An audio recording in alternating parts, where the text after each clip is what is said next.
registered participant more than 500, and we see here the attendee already more than 100, and also we opened the YouTube live for this webinar. I would like to introduce the background of this webinar. As you see in the flyer, the main topic is disaster, decision, and development. Why do we choose this topic? I should tell you that it reminds me back to 5 years ago when I was requested to support a lecture at Stanford University, US, with the same title, Disaster, Decision, and Development, which I think is completely relevant with the way we should do the steps when we have a disaster. We should have a very good data, very good analysis of the cause of the disaster, cause of the why was it take many casualties, in example, and this we can make appropriate decision. And when we made up appropriate decision, of course, the further development will be safer and also good for sustaining sustainability of the people who live in disaster-prone area. So related with that, today is the commemoration of the 138 years of the 1883 Krakatau tsunami, and just 3 years ago, we have another tsunami from the Anak Krakatau eruption, which is also caused at least 400 casualties and a lot of building damage. And we should take a very good lesson based on the scientific data, scientific analysis, to make appropriate decision for further development. So what we expect the presenters will talk this afternoon, we will have Dr. Aditya Guzman presenting about the 1883 Krakatau tsunami. And after that, we will have Dr. Mohammed Haidazadeh from Brunel University, London, will discuss about the field survey, numerical analysis about the 2018 Krakatau tsunami. I believe later Dr. Mohammed will show us some fact and result of his analysis, which somehow surprising, I guess, in some extent, related with the physical aspect of the tsunami in 2018. And after that, Professor Taro Arikawa from Chuo University, Japan, will also discuss about the finding about the 2018 tsunami. Myself, Professor Imamura, and Professor Arikawa was I think the one of the first team making the field survey, and we make several analysis, which is pioneering the next team and the next analysis about the Krakatau tsunami in 2018. And the last presenters, Professor David Tapping from British Geological Survey, will elaborate more about the physical aspect of the 2018 tsunami related with the more detailed survey, and will give us some insight about what supposed to do to minimize the similar or the future potential risk along the Sunda Strait coastal areas. And also we know in this area, a lot of economic activities, transport, and industries that should also pay attention about the future volcanic induced tsunami in this area. The time slot for each presenter will be 30 minutes. I think the presenters should spend about 20 to 25 minutes to have the presentation, and we will have 2 or 3 quick questions just after the presentation. And I will make a reminder in the 20th minute, the first reminder, and the second reminder will be the 25th minute. So that's all for the introduction and the opening. I will explain in Bahasa to have briefly introduce the speaker to the audience in Bahasa Indonesia. Selamat sore, Assalamualaikum warahmatullahi wabarakatuh. Salam sejahtera untuk kita semua. Terima kasih untuk kehadiran Bapak dan Ibu, teman-teman, rekan-rekan, kolega semua dalam webinar Disaster Decision and Development yang kita adakan sore hari ini. Webinar ini dalam rangka 130 tahun Tsunami Krakatau 1883, yang mana fenomena ini letusannya saja itu termasuk salah satu dari 10 letusan paling dahsyat sepanjang sejarah manusia.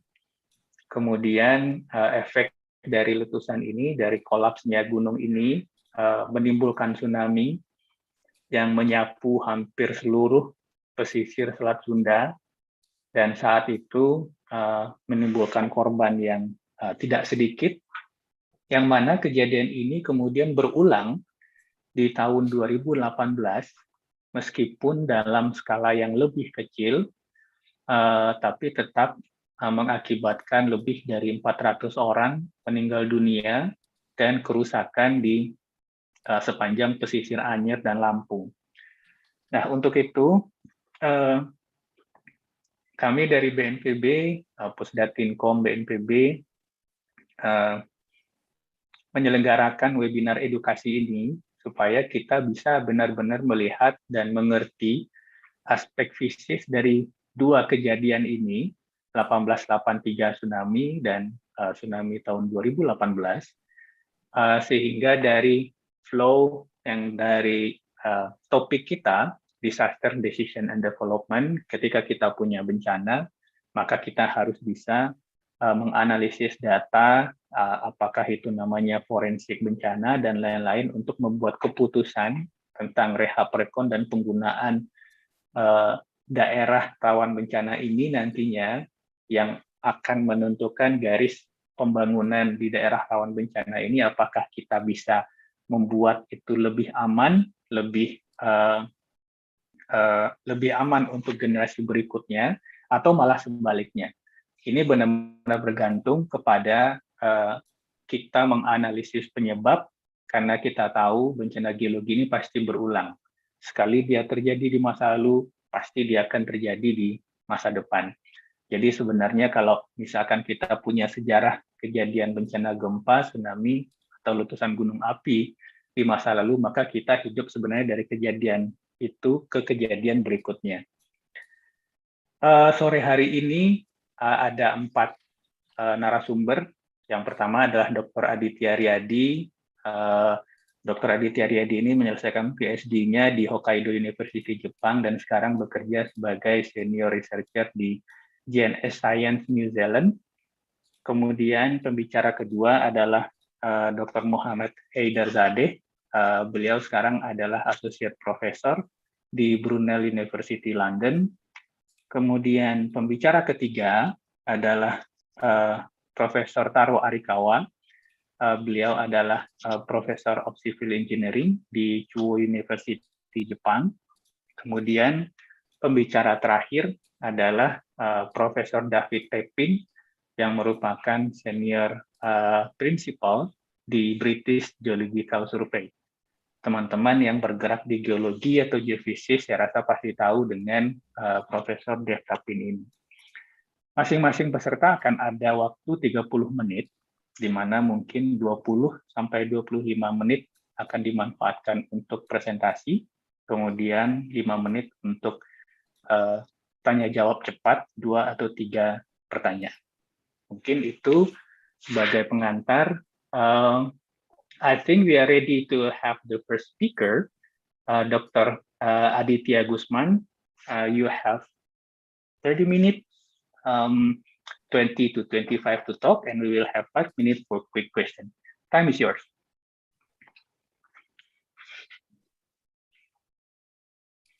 Okay, I'm going to share presentation file. Share. Okay. So the committee has asked me to speak in Bahasa Indonesia. Apologize for Muhammad, Professor Muhammad, and other participants who cannot speak Indonesia, but I hope you can understand from my slides. So now I'm going to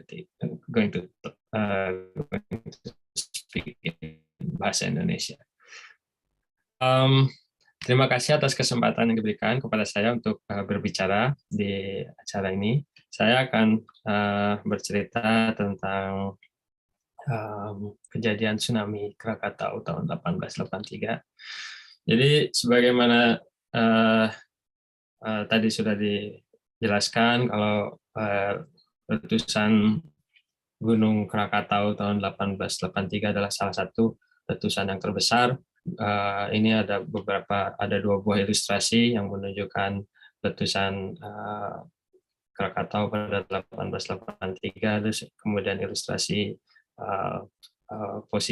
bentuk dari Gunung Krakatau pada masa puncaknya gitu, sebelum hancur lebur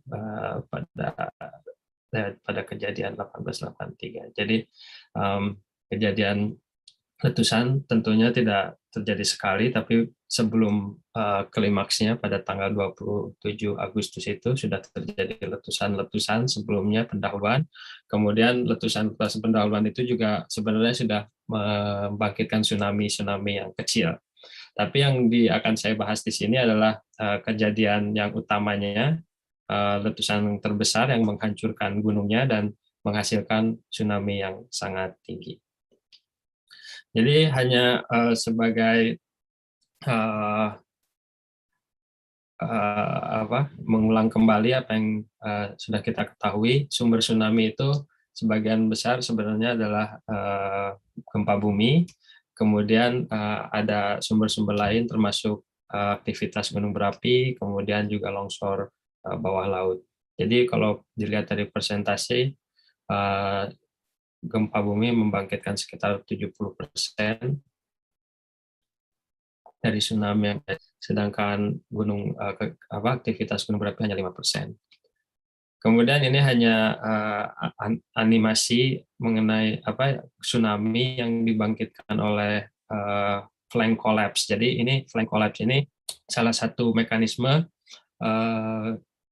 pembangkitan tsunami akibat aktivitas gunung berapi. Jadi pada kejadian 1883 sebenarnya mekanismenya bukan hanya flank collapse, ini hanya flank collapse atau seperti longsor aja. Jadi ada massa yang masuk ke laut, kemudian karena kejadian yang tiba-tiba itu akan membangkitkan tsunami. Kemudian kita juga tahu kalau tsunami di perairan dalam itu tingginya tidak terlalu besar, hanya beberapa sentimeter saja, tetapi kecepatannya sangat tinggi. Jadi kecepatannya bahkan di laut yang dalam itu bisa sama seperti kecepatan jet. Tapi kalau kita tahu kalau Selat Sunda sebenarnya tidak terlalu dalam, hanya bagian yang dangkalnya itu mungkin di bawah tidak lebih dari 500 meter. Kemudian setelah gelombang memasuki perairan agak dangkal, karena kecepatannya berubah, jadi menjadi lebih pelan, sebagai konsekuensinya tingginya menjadi lebih tinggi gitu ya. Nah ini ketika mendekati perairan pantai, kecepatannya semakin pelan lagi sampai 60 km per jam, kemudian tingginya bisa dari beberapa meter sampai bahkan puluhan meter gitu, bahkan 10 meter atau lebih, seperti itu 40 meter yang terekam di kejadian Krakatau 1883 itu maksimum 40 meter sebagai mana dijelaskan oleh saksi mata. Kemudian tsunami juga tidak cuma hanya sekali, bisa 2 kali sebagaimana ditunjukkan dalam animasi ini. Dan kemungkinan gelombang yang terjadi gelombang yang pertama itu bukan hanya mungkin bukan gelombang yang tertinggi, bisa jadi gelombang yang kedua itu yang tertinggi atau yang ketiga itu tertinggi, tapi bisa juga gelombang pertama itu tertinggi. Jadi tidak bisa kita sebutkan kalau tsunami itu kalau sudah datang kita sudah aman gitu, karena masih ada kemungkinan gelombang kedua, gelombang ketiga seperti itu. Nah ini kejadian tsunami yang dibangkitkan oleh gunung berapi di seluruh dunia. Segitiga itu menunjukkan lokasi-lokasi sumber tsunami-nya, sumber ledakan gunung berapi yang membangkitkan tsunami. Dan kita fokus ke Indonesia. Di Indonesia sendiri ada beberapa gunung yang terekam pernah membangkitkan tsunami. Kemudian kalau dilihat itu dari ada titik siap dari segitiga warna merah itu ada tahun, jadi di situ menunjukkan kejadian-kejadiannya kapan saja. Jadi kalau kita perhatikan di Gunung Krakatau atau sekarang Gunung Anak Krakatau itu sudah ada beberapa kejadian. Jadi kejadian yang pertama terekam itu tahun 416, kemudian 1981, 1983, 1984, itu udah 1983 itu Gunung Krakataunya hancur. Kemudian 1928 ini ada ledakan underwater explosion gitu ya. Jadi muncul gunung baru yaitu Gunung Anak Krakatau. Jadi lahirnya kira-kira tahun 1928 itu kita bilang lahir karena dia baru muncul dari permukaan laut gitu. Sebelumnya dia memang tumbuh tapi dari dasar laut. Jadi ketika 1883 kalderanya kolaps sehingga kedalaman yang tadinya posisi Gunung Krakatau itu menjadi sekitar 200 meter di bawah permukaan laut. Kemudian tentu Bapur Mahmad terus memproduksi, dia membangun gunung baru gitu dari dasar laut, dari minus 200 meter itu sampai ke permukaan. Nah, muncul di permukaan itu 1928. Kemudian selanjutnya tumbuh sampai 2018. Di sini tidak ada mohon maaf saya belum update ini tahunnya. Sebenarnya di sini ada 2018 tentunya ledakan Gunung Anak Krakatau membangkitkan tsunami. Nah ini rekaman tsunami yang diakibatkan oleh letusan 1883. Di sini ada peta rendaman kira-kira seperti ini di daerah ujung kulon. Rendamannya bahkan seperti memutuskan daratan yang ada ini. Sebenarnya ini kan daratan, tetapi karena terendam seperti terhubungkan gitu ya, dari Laut Selat Sunda dihubungkan dengan Laut Selatan Jawa. Kemudian daerah yang paling luas rendamannya adalah sekitar sini di sebelah selatan Caringin. Menurut keterangan rendamannya sampai 5 km dari garis pantai. Kemudian tentunya kita tahu di sini sepanjang pantai Anyer ini, kemudian Merak, kemudian di Sumatera juga, di Lampung, di Kalianda, kemudian di Lampung, kota Lampungnya juga terekam rendaman, kemudian di pantai sekitar Teluk Semangka juga terendam oleh tsunami. Selain itu rekaman yang ada itu rekaman tide gauge, ada di Batavia atau Jakarta. Di Batavia juga selain tide gauge ada alat perekam tekanan udara karena pada saat karena ledakannya sangat besar sekali, sampai-sampai ledakannya memekikan ke telinga dan instrumen yang di Jakarta pun merekamnya gitu. Bahkan bukan hanya di Jakarta, suaranya bahkan sampai terdengar di Australia. Jadi sangat besar sekali. Nah, ini tinggi tsunami di seluruh dunia gitu ya, diakibatkan oleh letusan 1883. Kita zoom ke sekitar Selat Sunda, kita bisa lihat tinggi yang rekaman paling tinggi itu 41 meter di Merak ini, kemudian di pantai Panjang Anyer sampai Carita itu 20 meter, ada 10 meter. Kemudian di Lampung itu ada 30 meter, ada 22 meter. Kemudian ada yang tanda tanya ini ada menurut keterangan ada tsunami tapi tidak jelas berapa tingginya gitu. Kemudian juga ada yang di tengah darat ini ada tsunami mungkin di danau atau kita tidak tahu, tapi itu dikatakan ada perubahan air laut. Ini di Jakarta 2,6 meter. Kemudian ada juga di Pelabuhan Ratu, di Bengkulu, Selatan Jawa. Nah ini bukti yang selain bukti rekaman, saksi mata, ini juga ada bukti yang ditinggalkan gitu oleh kejadian tsunami. Jadi di Anyer itu ada lighthouse. Lighthouse itu mercusuar. Jadi sebelum 1883 itu sebelum hancur itu mercusuar yang terbuat dari bata merah gitu. Sekarang juga ada mercusuar di Aceh, tapi mercusuar itu udah dibangunnya setelah kejadian tsunami, setelah mercusuar yang lama hancur. Baru itu yang bisa dilihat sekarang di Anyer itu dibuatnya tahun 1885 atau 2 tahun setelah kejadian tsunami Krakatau. Nah, kalau kita saya tidak tahu ini masih ada apa tidak ya, tapi letak fondasi mercusuar yang lama itu sangat dekat sekali dengan mercusuar yang baru. Jadi ini saya ambil fotonya, saya kurang tahu itu mungkin sekitar tahun 2003 atau 2005 ini waktu itu saya ke sana. Saya foto ini pondasinya dari alas laut di sana mercusuar di bagian belakang ini. Nah, ini dari sisi lain kita lihat sekarang Selat Sunda ada di depan kita, ini juga pondasinya yang sama. Nah, ini foto ini dilihat dari atas, dari mercusuar yang baru. Kita lihat pondasinya ini di sini ya, bisa kita lihat.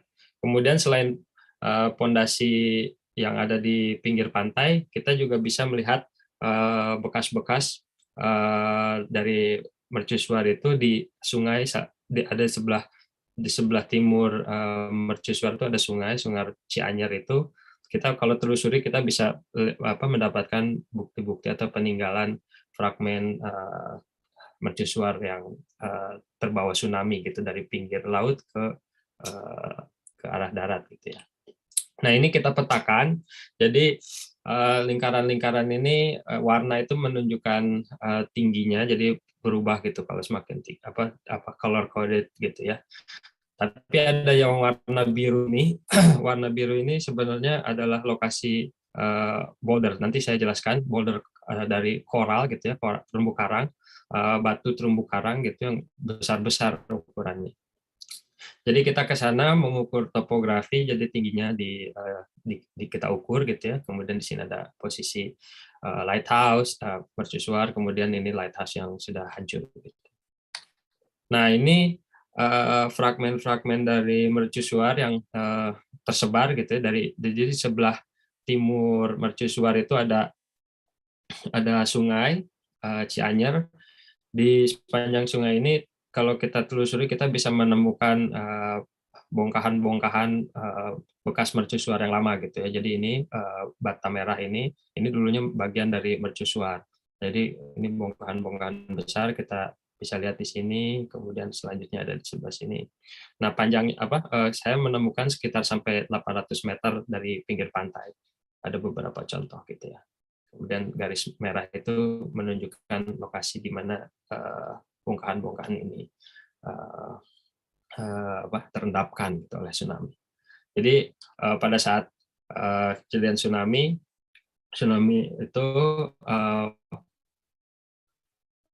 menghancurkan mercusuar yang lama, Tetapi ada pertanyaan apakah hanya tsunami saja yang maksudnya hanya dari dorongan tsunami dari hydraulic force-nya yang menghancurkan mercusuar, atau yang jadi ada juga yang berteori kalau ada bongkahan-bongkahan batu koral yang terbawa oleh tsunami dan bongkahan koral ini menabrak mercusuar sehingga hancur. Kemudian tsunami yang terus mengalir di darat itu membawa bongkahan-bongkahan jadi tersebar di area sekitar sini gitu. Nanti selanjutnya saya akan tunjukkan bongkahan batu koral yang saya maksud itu seperti gimana. Nah, ini adalah coral boulders. Jadi yang ada di ini ada yang sebelah kiri ini foto beberapa saat setelah terjadi tsunami gitu. Kita bisa lihat pohon-pohon hancur di sini. Jadi ini tidak lama setelah kejadian tsunami, ada orang ini untuk skalanya. Nah, coral boulder ini saya foto kembali lagi tahun sekitar 2005. Saya foto lagi, ini koral yang sama. Ini beratnya sekitar 300 ton. Nah, lokasinya ini ditunjukkan di peta ini sebagai koral nomor 2. Ini garis-garis merah ini menunjukkan posisi dan tinggi topografi gitu ya. Topografi sekitar kayak koral 1 ini 1,9, 2,3 meter dari mean sea level. Nah, ini posisinya agak lebih tinggi sedikit, sekitar 2,6, 2,7 meter gitu ya topografinya. Nah, ini koral ini mungkin ini tidak cuma hanya 2 ini saja, jadi ada beberapa lagi gitu. Ya mungkin koral seperti ini terbawa tsunami kemudian menghantam mercusuar dan hancurlah gitu, mercusuar itu berkeping-keping. Nah, kemudian yang bisa kita lakukan dari data seperti ini tuh kita bisa mengukur ukuran koralnya. Jadi ini cukup besar ukurannya, ini koral nomor 1. Tingginya itu 2,9 meter, kemudian panjangnya 9,6 meter dan lebarnya itu 6,2 meter. Jadi kalau kita mengukur dimensi ini kemudian kita menghitung volume ellipsoidnya, itu kita bisa dapatkan sekitar 90 meter kubik gitu ya. Kemudian kalau kita gunakan density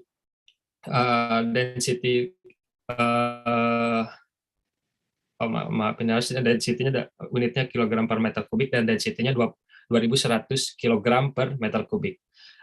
Kemudian kita gunakan density ini, maka kira-kira beratnya itu sekitar 190 ton. Jadi itu beratnya itu bisa dihitung. Nah, ini koral yang 1, koral yang 2 itu yang tadi yang foto sebelumnya itu sekitar 300 ton.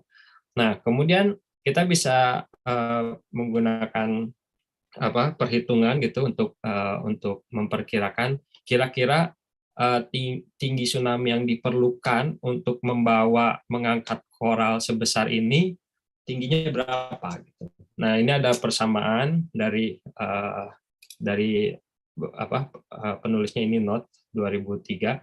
Jadi dengan persamaan ini kita bisa tahu kalau kurang lebih tsunami yang diperlukan untuk menggerakkan koral seperti ini tuh harus lebih besar dari 3 meter. Jadi tinggi tsunami-nya itu setidaknya gitu ya, bukan sama dengan 3 meter, setidaknya 3 meter.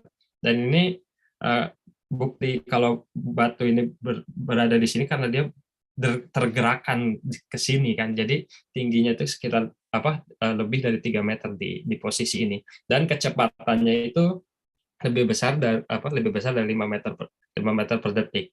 Nah, ini koral 1 itu sebenarnya lebih dekat ke pantai dibandingkan koral 2. Jadi koral 2 posisinya lebih besar, tentunya tsunami di sana lebih besar. Jadi kurang lebih 2 kalinya gitu. Tsunami di koral 1 itu sekitar 6 meter tingginya gitu ya. Jadi lebih besar, maksudnya lebih besar dari 6 meter. Nah, itu kira-kira yang bisa kita lakukan dengan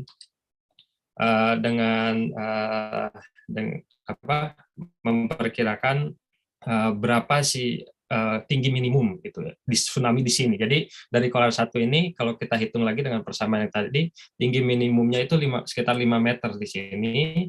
Dari koral 1 itu sekitar 3 meter. Kemudian ada kecepatannya juga gitu ya, kecepatan minimum yang diperlukan untuk membawa koral ini. Nah, itu tentang data yang kita bisa gunakan. Kemudian ini hanya maksudnya menunjukkan proses ledakan itu sebenarnya bukan hanya satu gitu, bukan hanya satu saja. Jadi ini dari 2018 kejadian letusan Gunung Anak Krakatau, kita tahu erupsi itu proses gitu. Jadi ada fase 1 gitu, ada ledak erupsi strombolian, kemudian ada failure yang menyebabkan tsunami, kemudian ada periodomagnetic eruption gitu. Jadi ada beberapa jenis gitu, jenis letusan. Jadi kalau misalkan kita lihat dari papernya Paris ini, dia menjelaskan ada 8 di sana mekanisme tsunami yang dibangkitkan oleh gunung berapi. Nah, pertanyaannya mekanisme apa yang terjadi pada 1883 gitu. Jadi kita ada beberapa pilihan di sini. Kemudian ada plus 1 magnetic explosion itu berdasarkan papernya Norman Boy dan Satake gitu ya. Jadi mungkin pada 1883 ini yang saya highlight dengan warna biru, mungkin pada 1883 itu mungkin terjadi, untuk kita bisa bahas dari nomor 1, underwater explosion mungkin tidak terjadi gitu, atau tidak dominan karena emang gunungnya itu sebenarnya di atas permukaan laut kan. Kemudian earthquake ya mungkin terjadi gempa gitu kan, gempa pada kejadian itu mungkin, tapi harusnya itu sebelum ledakan udah ada gitu kan. Nah, mungkin yang terbesar itu pyroclastic flow, flank failure, caldera collapse. Nah, ini yang besar yang di sekitar sumbernya. Kemudian yang magnetic explosion itu yang besar di sekitar sumber. Kemudian tapi ada air wave juga, jadi gelombang suara gitu, tapi ini untuk tsunami yang jauh gitu. Itu yang kira-kira orang pikir mekanisme pembangkit tsunami yang terjadi pada 1883.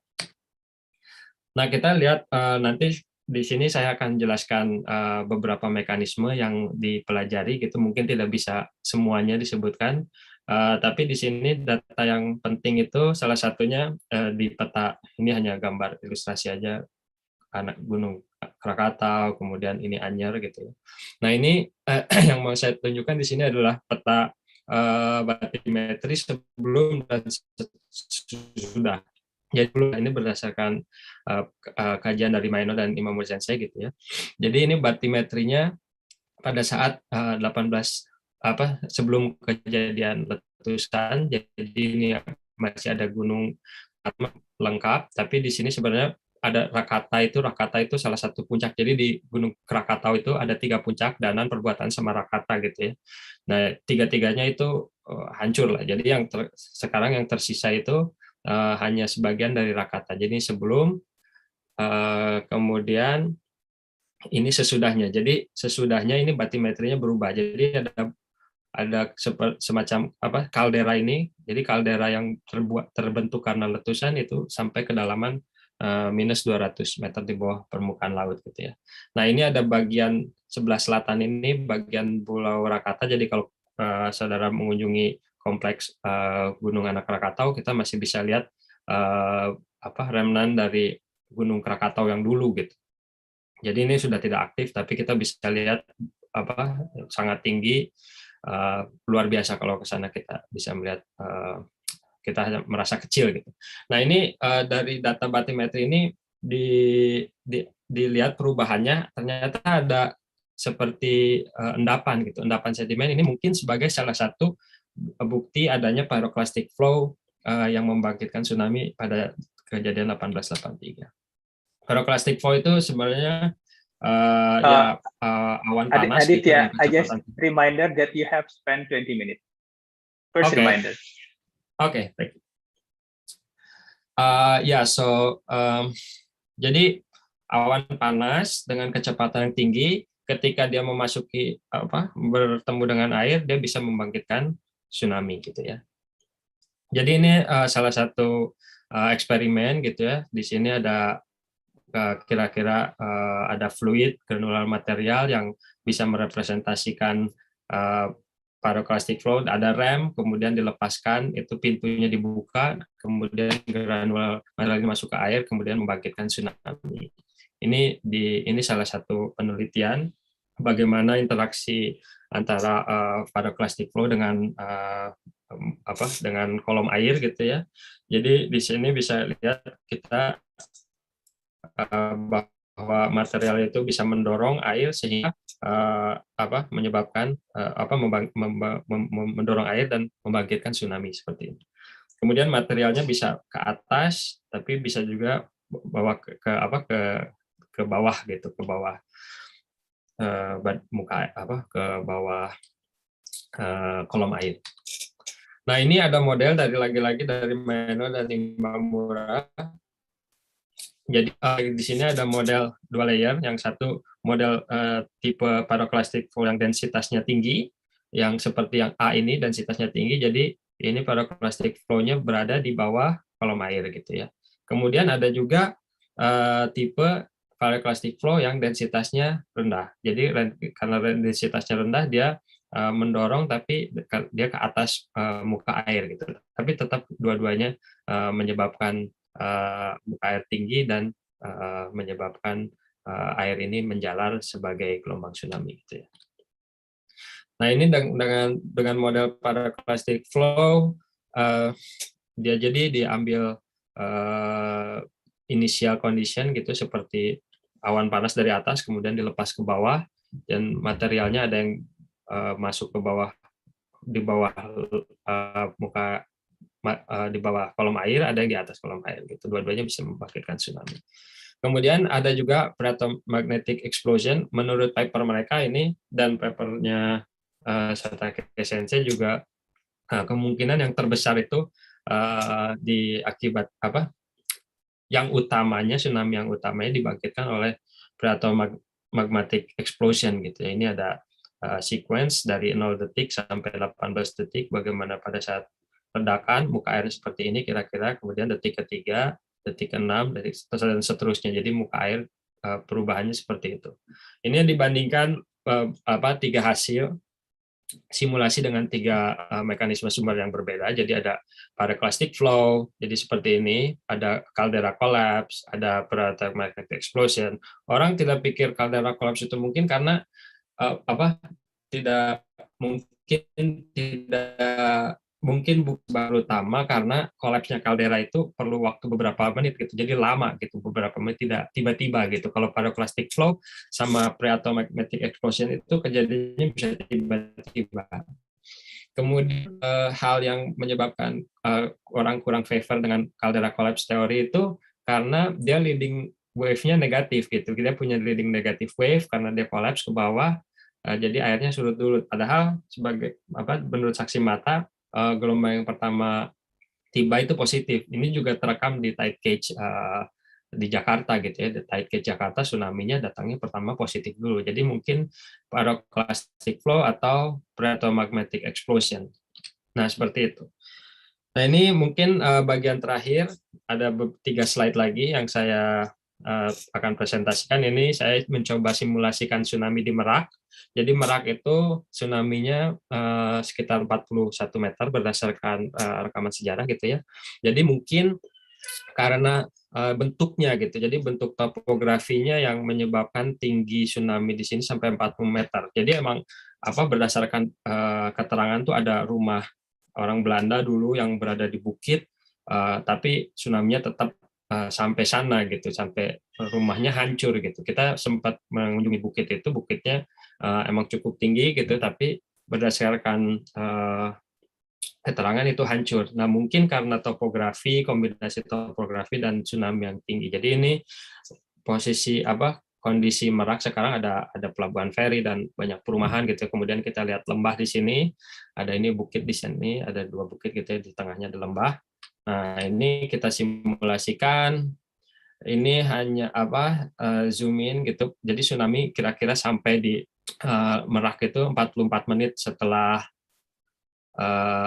terjadinya letusan. Saya sumbernya ini pakai generik saja, kemudian hanya membutuhkan waktu sekitar 10 menit lah ya. 10 menit itu mungkin 15 menit tsunami-nya ke atas, kemudian udah balik lagi. Jadi ini tsunami-nya dari arah panah ini balik ke belakang gitu. Jadi mungkin interaksi seperti ini. Di sini juga ada pulau kecil yang menyebabkan tsunami-nya bisa naik ke atas gitu.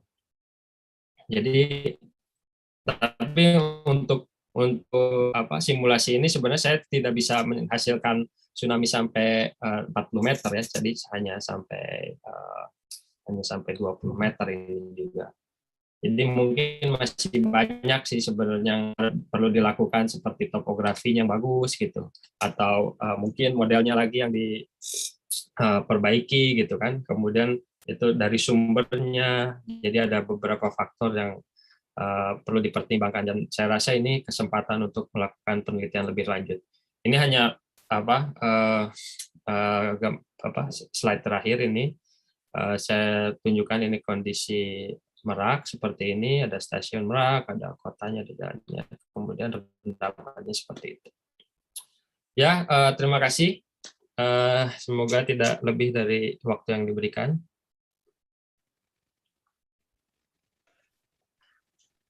Terima kasih, Dr. Aditya Gusman.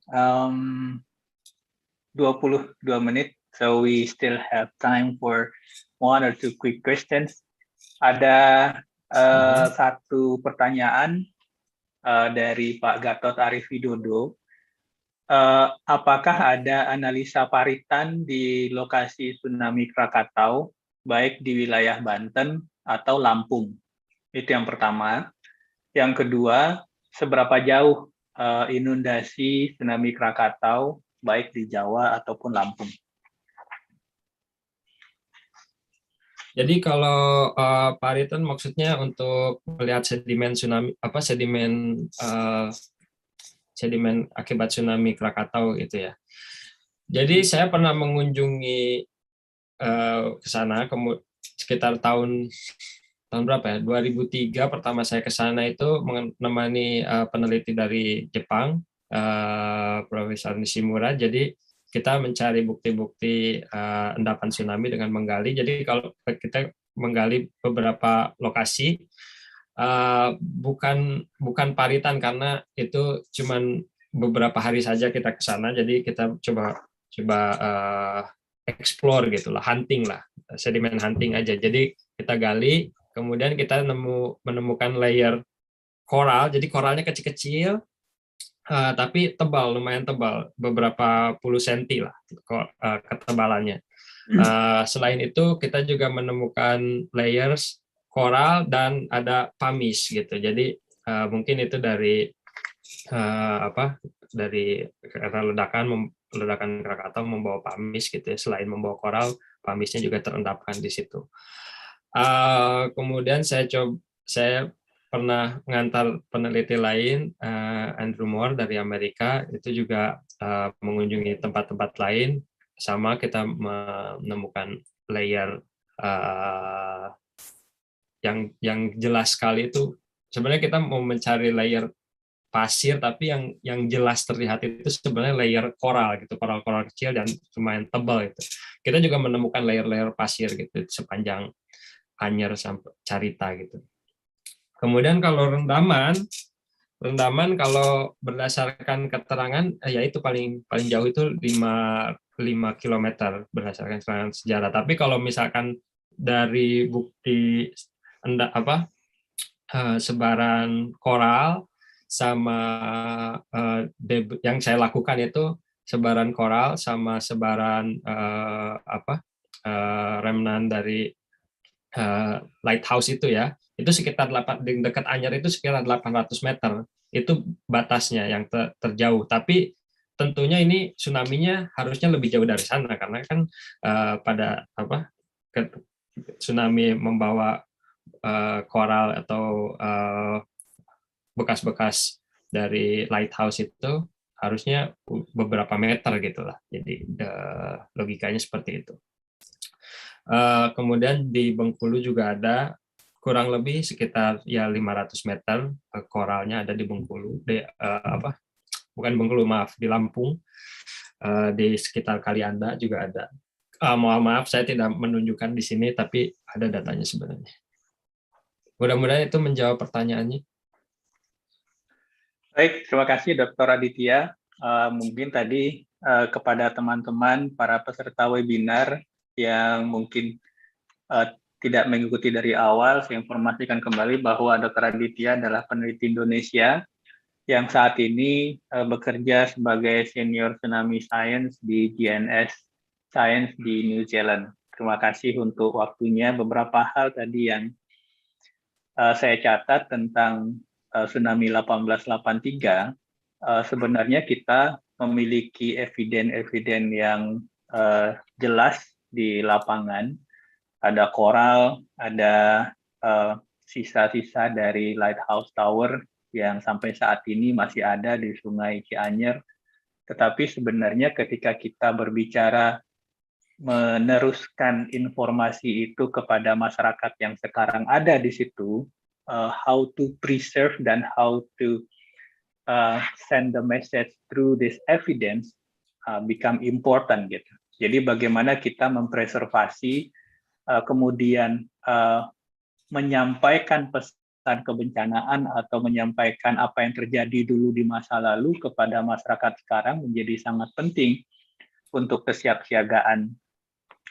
Saya ingat dulu waktu di sekolah di Jepang ada sengaja dibuat batu-batu prasasti yang menandakan batas daerah inundasi dari kejadian tsunami di masa lalu. Meskipun kemudian dalam praktek tata ruangnya sangat susah untuk kemudian benar-benar memperhatikan itu, seperti tadi kita lihat batas maksimumnya 5 km. Tidak mungkin kita tidak membangun kawasan pesisir sampai 5 km. Tetapi mungkin bisa ditarik dari 800 meter. Kriteria bangunan apa yang sesuai dengan teknologi sekarang mungkin bisa menjadi tsunami resistant building. Karena pembelajaran kita dari tsunami 2011, earthquake resistant building are not necessary to be tsunami resistant building. Jadi bangunan tahan gempa ternyata tidak serta-merta menjadi bangunan tahan tsunami. Ada building, ada bangunan besar yang kolaps meskipun bangunannya tidak apa-apa, tapi ketarik dan dibawa oleh tsunami. Ini juga menjadi persoalan. Tetapi pada intinya sebenarnya mungkin sangat penting untuk mempreservasi bukti-bukti dari kejadian sejarah di masa lalu. Setidaknya ini menjadi edukasi kepada masyarakat yang sekarang hidup di wilayah itu. Karena sekali lagi, kalau kita berbicara bencana geologi, sekali dia ada di masa lalu, maka pasti dia akan datang lagi di masa depan. Terima kasih, Dr. Aditya Gusman. Next, we will have second presenters, Dr. Muhammad Haidarzadeh. Dr. Muhammad produced several papers related to 2018 Krakatau tsunami. Some of them were the first paper published after the 2018 tsunami. And some interesting fact related with the height of initial tsunami later will be explained by Dr. Muhammad, but I think could be somehow surprising in some extent. Dr. Muhammad, time is yours. Thank you very much, Dr. Mohari. I'm sharing my screen now. And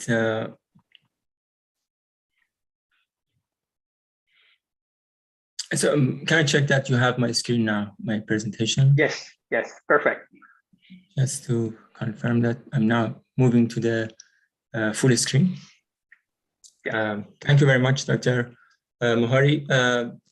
I'm Dr. Mohammed Haidarzadeh, an associate professor of civil engineering at Brunel University, London.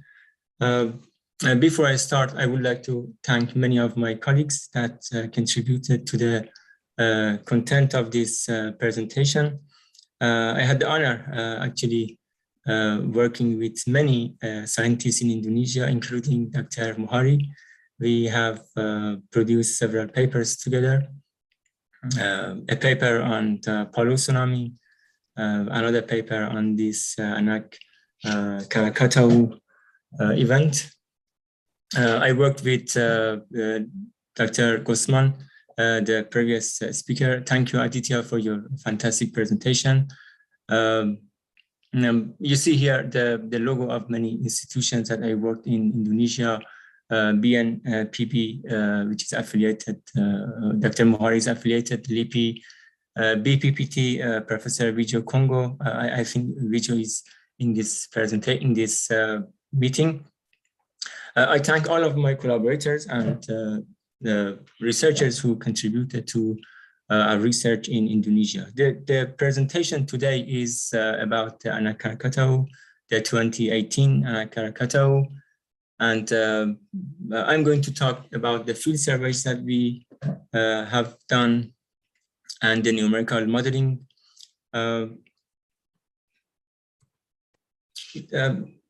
I'm having my presentation in 3 parts. The part 1 is about the field surveys. Part 2 is about modeling. And finally, I want to make some conclusions about the tsunami hazard and what we understand from field surveys and modeling in terms of the hazard, understanding of the hazard, and how we do some efforts for mitigation, which is the topic of this seminar today. The content of this presentation is mostly published. One of the publications is this one, the Pure and Applied Geophysics, which is the result of the field surveys that we have done after the Anak Krakatau. You know that there have been several papers on field surveys, and that's very important because every tsunami is putting lots of evidence, lots of information on the ground, and it's important that several groups do the survey and gather this important information. One of the, for example, very maybe early and very pioneer survey was done by Dr. Mohari. I had the honor to be co-author of that paper as well, which is published in the same journal, Pure and Applied Geophysics. And also Professor Arikawa is also a co-author of that paper, the speaker after me today. The other paper, which I'm going to give some results from that paper, is this one here, which is about the modeling. Also I had the privilege of working with Dr. Mohari for this paper as well in ocean engineering, that we discussed the results of our modeling efforts. Again, we have several papers on the modeling of this event, very important event, one of the very rare, actually, destructive volcano tsunami. We have maybe more than maybe 10 papers or 15 papers on this event, and our paper is maybe one of the very first papers published on the modeling of this event. I start here from the first part, the field survey. I have to remember that Dr. Mohari, you gave me 25 minutes. I'm just making a note of time. From the field survey, we usually in the field we measure different parameters of the waves. And before I show the results, I want just to ensure that we are in the same page in terms of the parameters. We measure the inundation distance, L, which is the distance that tsunami is traveling inland. We measure the tsunami height, H. We measure the tsunami depth, which is the depth of water on the ground. And also very famous, run up. You heard a lot, the tsunami run up. Run up means the maximum elevation that a tsunami is able to reach. For example, here you see the maximum point, the farthest point that tsunami is reaching is the vertical distance is called run up. It's very important, honestly, because every information or every value that you have for the tsunami height or tsunami run up is really it's important to understand that what is that? Is that height? Is that depth? Or is run up?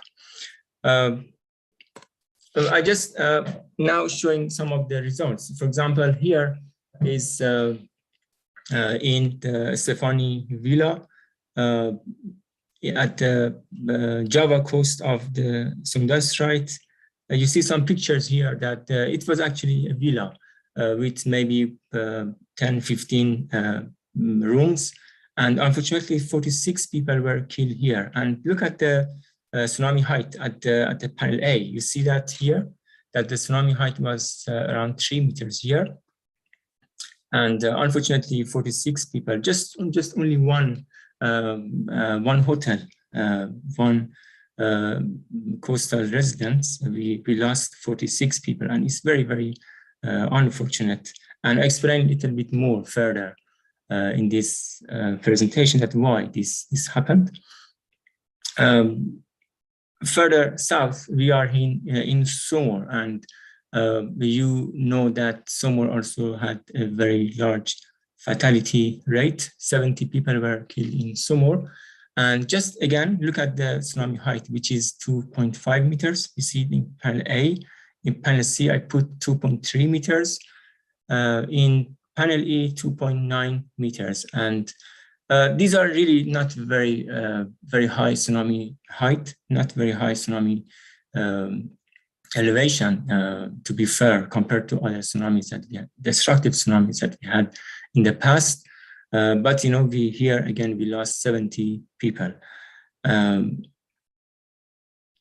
that's I think that's the reason, Dr. Mohari, that we are here today to analyze this event and to see that why this I would say moderate height tsunami is making such a large destruction and fatality rates. In other places, for example, here in Bani Ussi, you see again that tsunami height is 2.6 meters, 3 meters, and in panel D, I put a height of 1.99 meters. Here I have a summary of the results of the field surveys. And you see here that the first one is the tsunami height and tsunami run-up. Sometimes we measure tsunami height, sometimes we measure tsunami run-up, because it's not always possible to know where is the run-up point. That's why that we measure a mix of that. I put a box over there at the top. I'm not sure if you can see or not. I said not very high tsunami run-up or not very high height. You see that majority of the places, the tsunami run-up or tsunami height is less than 3 meters. You see here, just if you look at the bottom, yeah, I have the scale at the bottom here, 0, 2, 4, 6, right? So you see here that, you know, majority of them are less than 3 meters. Here is 3. This line is the line of 3 meters. And unfortunately, we had more than 450 fatalities for this event. But again, tsunami height is less than 3 meters in majority, most of the places. And I have to also mention that, as also this is clarified in Dr. Mohari's paper, the place that you have the maximum elevation here in, for example, Juglu Beach and some other here are not very much populated. So we didn't have much fatalities in these maximum run-up points. The most fatality was in Somor, in this area. And you see that the elevation is only 2.5 to 3 meters, less than 3 meters. And maybe you ask why. And also the other point, before I answer the question why, I want to also mention the last panel. Look at the last panel here. The last one, the brown color here. This is the tsunami inundation distance. It means how far tsunami is able to travel in the land. And again, you see that it's majority of the places is less than 100 meters. Only one place we measured a tsunami inundation of 220 meters in one of the villas, one of the beach resort. But majority of the places, the tsunami inundation, the tsunami travel distance is only less than 100 meters. So if you put together all of this information, the distance is not very much. It's like less than 100 meters. The tsunami height itself is less than 3 meters, but yet you have one of the most destructive tsunamis in Indonesia, with 450 casualties. You remember in Mentawai in 2010, the casualty was around 500, right? So Mentawai was a very, very destructive, a very large magnitude subduction earthquake. But here you have a tsunami with a distance of less than 100 meters. travel distance of less than 100 meters and tsunami height of. The answer, because we have different answers and different observations from 5-6 papers that did the survey. But I think the thing that many of us noticed was that the houses, many of the houses, they were located very close to the coast. The houses didn't have enough distance from the shore. And for example, here that you have in Somor, not in this location that I put in this picture, but other photos that we observed and we visited, the houses, the places are just a few meters, like 2-3 meters distance from the coast. And that's very, obviously very, very dangerous. And the other thing is that many of the houses that we visited, they are very low height houses and non-engineered construction. And there are other reasons as well that, you know, because of the lack of tsunami warning, because tsunami warning system are based on the earthquake shaking and earthquake detection. But when you have no earthquake, then, you know, I think this was discussed by many authors and many colleagues. I just pass on, carry on with these fifth survey results. So these are the reasons that, unfortunately, this low height, I would say medium height tsunami and very kind of low distance, very short distance tsunami was very, very fatal. Now I move to the second part, which is the modeling. In terms of the modeling, I think it's very important to understand the tsunami records. We have different instrumentation that they record the actual tsunami.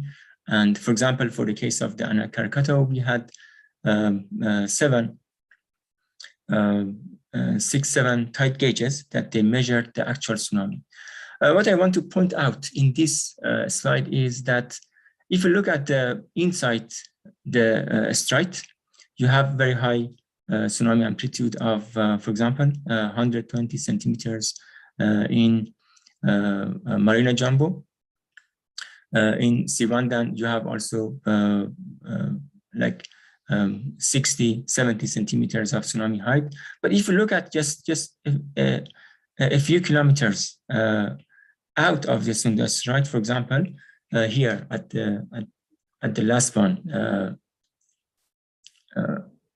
Binuan Guan, you see that there is actually no tsunami. Just you had such destructive, deadly tsunami in the middle of the Sunda Strait, but just a few kilometers out, you have a very big silence, and the tsunami height is very almost no tsunami. I mean, if you look at the tide gauge record, the last one, you see no record, right? There is no obvious tsunami fluctuation, and this here I just want to say that it was a very kind of confined disaster. The disaster was just confined inside the Sunda Strait, and maybe perhaps from hydrodynamic point of view, the internal oscillation and the confined geography of the disaster, I think, was very very key in making such a big destruction and fatality rate. I think this is, in this sense, this is very similar to Polo.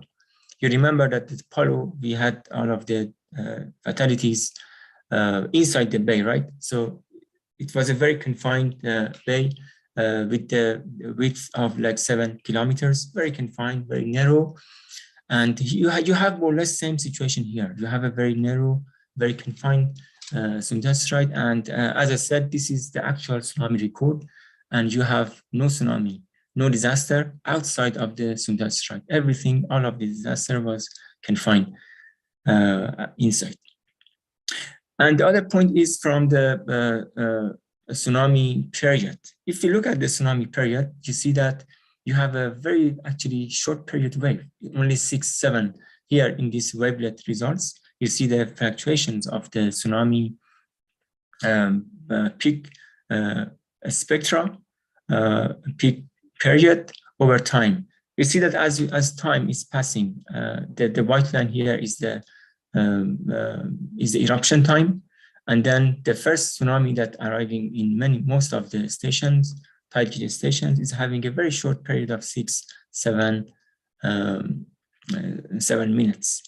This is another point I want to make here, that again we are dealing with in terms of the type of the wave, very short period wave. It's not like a tectonic tsunamis, from the earthquake. They are very long period and very kind of monster size wave, but these are very tiny and short period, but very, very energetic waves. In terms of the modeling, I want to explain here a bit that modeling of the submarine, we had very good presentation actually from Aditya before me, and he explained different methods and different type of the initial waves generated by subaerial volcano collapses. We have to know that this type of modeling are very challenging because we have now a lot of knowledge on modeling of tectonic tsunamis. The tsunamis generated by the earthquakes, they are very typical in terms of the modeling. We learned very well over the past 100 years. We did a lot of simulations, a lot of validations, but we don't have really that much knowledge for the modeling of the volcano tsunamis. That's much challenging. We have to do a lot. I would say we are just at the beginning of this because we didn't have much of these volcano tsunamis. That's why we are not very much prepared for modeling of this type of tsunamis. Just a bit explaining that how it works. I think majority of this was explained by Aditya. I just a bit explain here that you have a mountain for the phalanx collapse.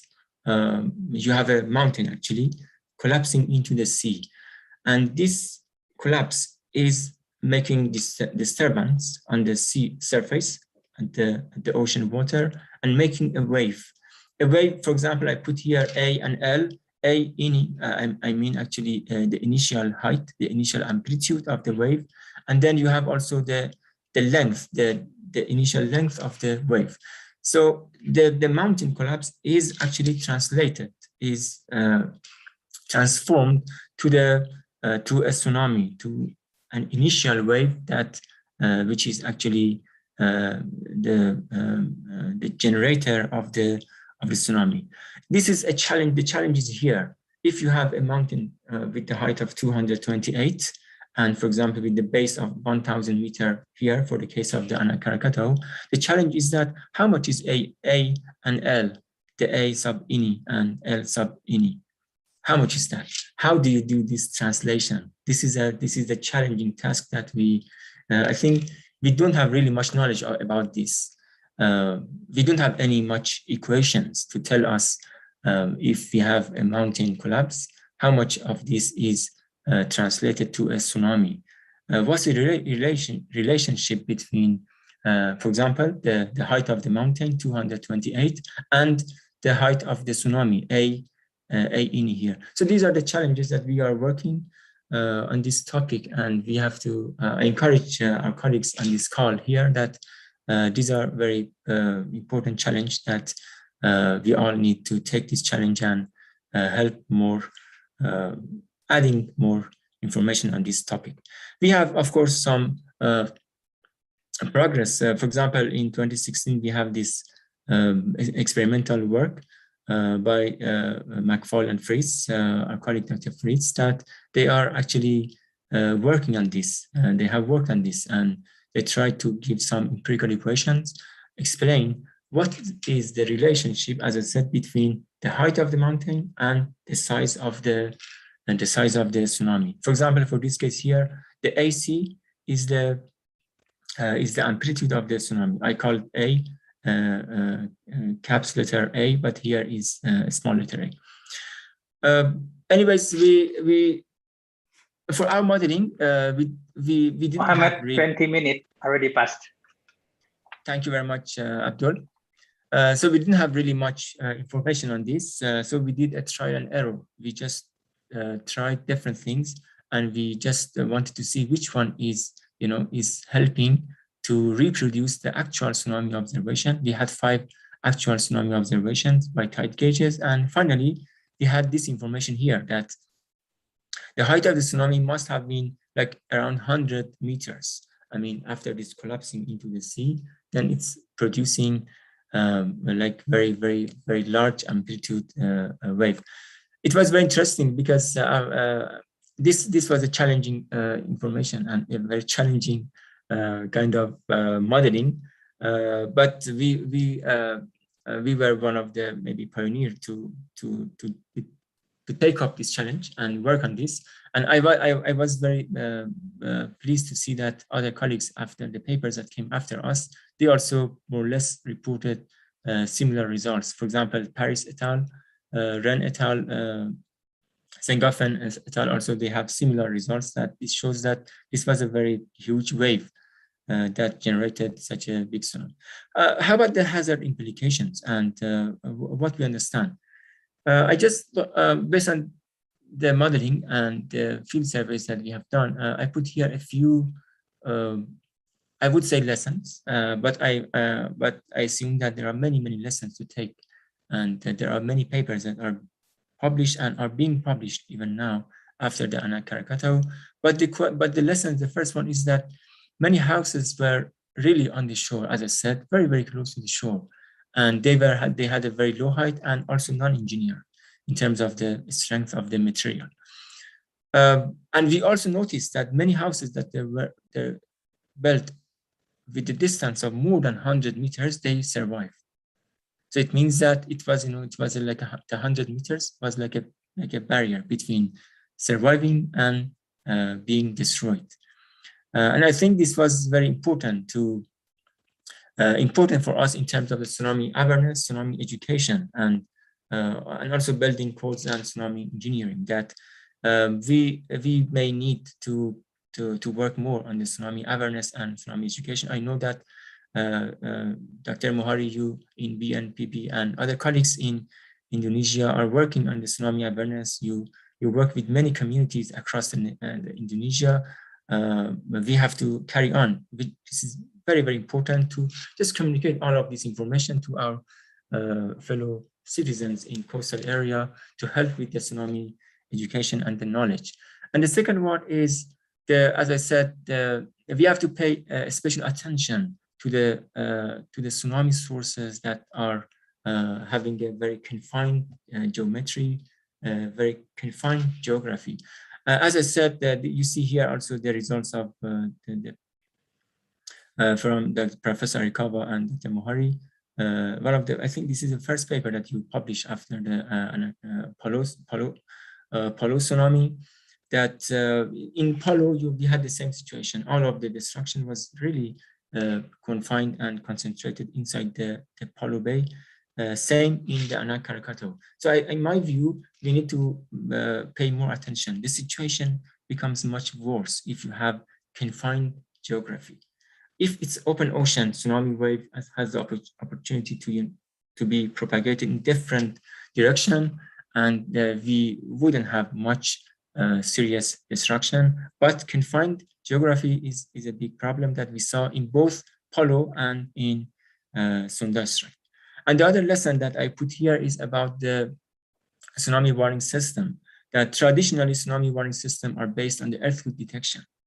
So for mute tsunamis like Anak Krakatau, that we don't have any earthquake, then your tsunami warning system is not going to work. So we have to work on a new generation of tsunami warning system based on sea surface measurement, not based on the earthquake detection.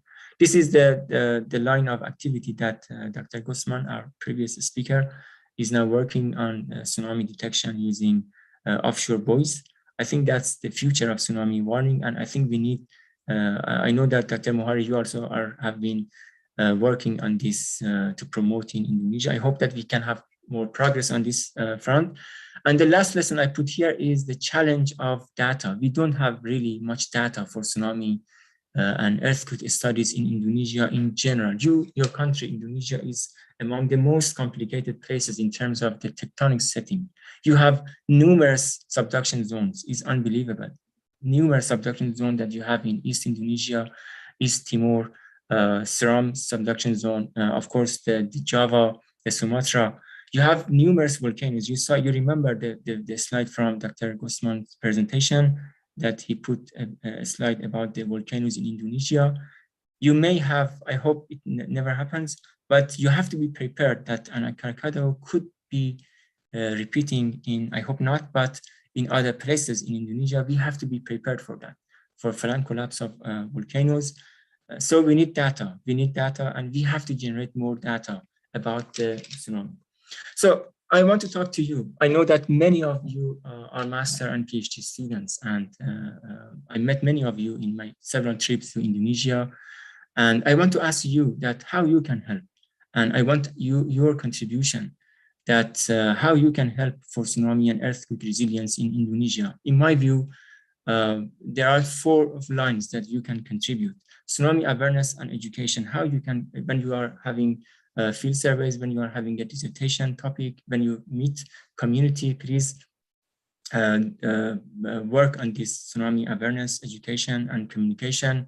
Investment in gathering data in your MSc and PhD dissertation, how you can generate more data, which fault you are targeting, and how you can help awareness and generating data for the earthquake generating faults.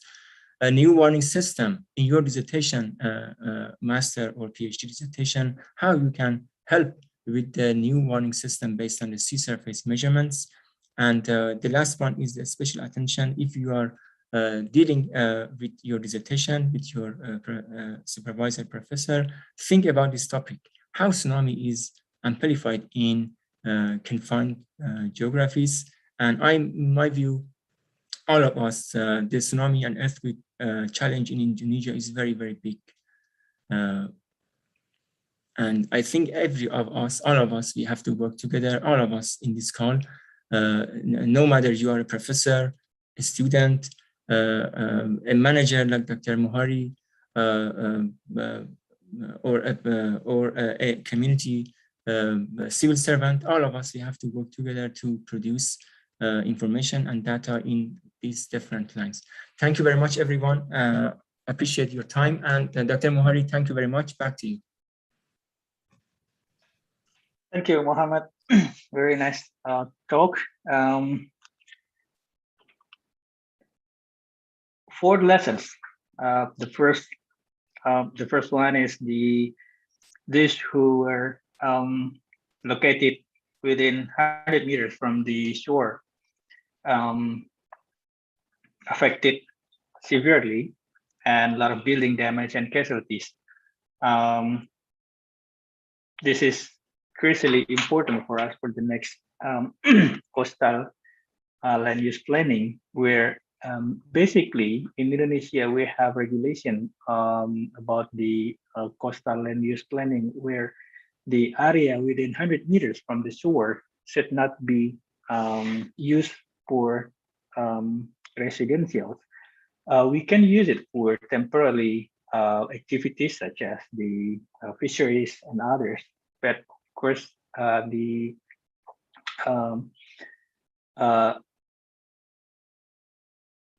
building or the activity should be concerned on the potential tsunami in this area.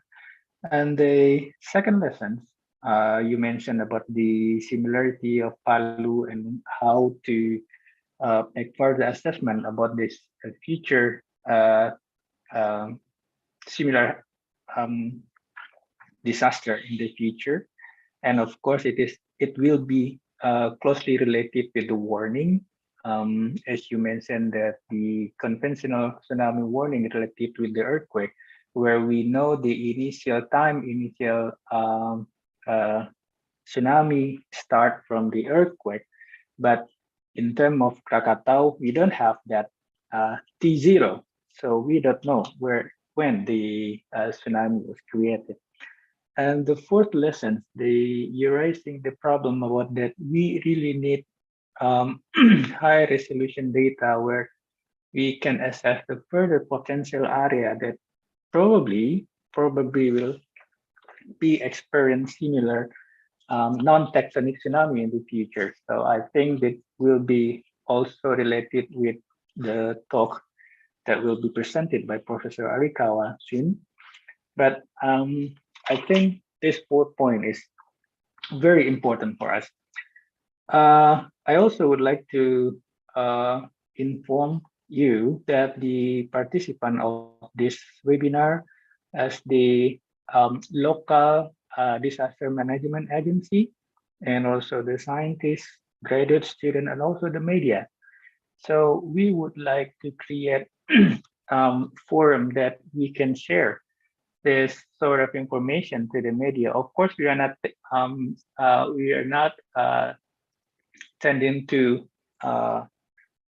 make a kind of prediction, but we would like also the media has understanding that the potential is there, and we will discuss what we as community together, what we can do to minimize the potential risk in the future.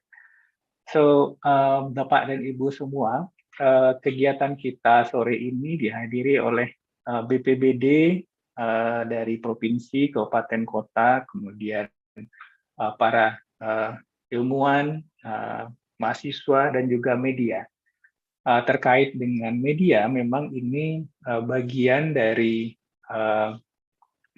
strategi atau bagian dari upaya dari Pusat Data Informasi dan Komunikasi Kebencanaan BNPB untuk bisa membuat satu forum di mana media juga kita biasakan menerima dan mendengarkan, sehingga mungkin kita harapkan bertahap akan mengerti informasi-informasi dari saintis, dari ilmuwan, sehingga ketika kita berbicara potensi bencana,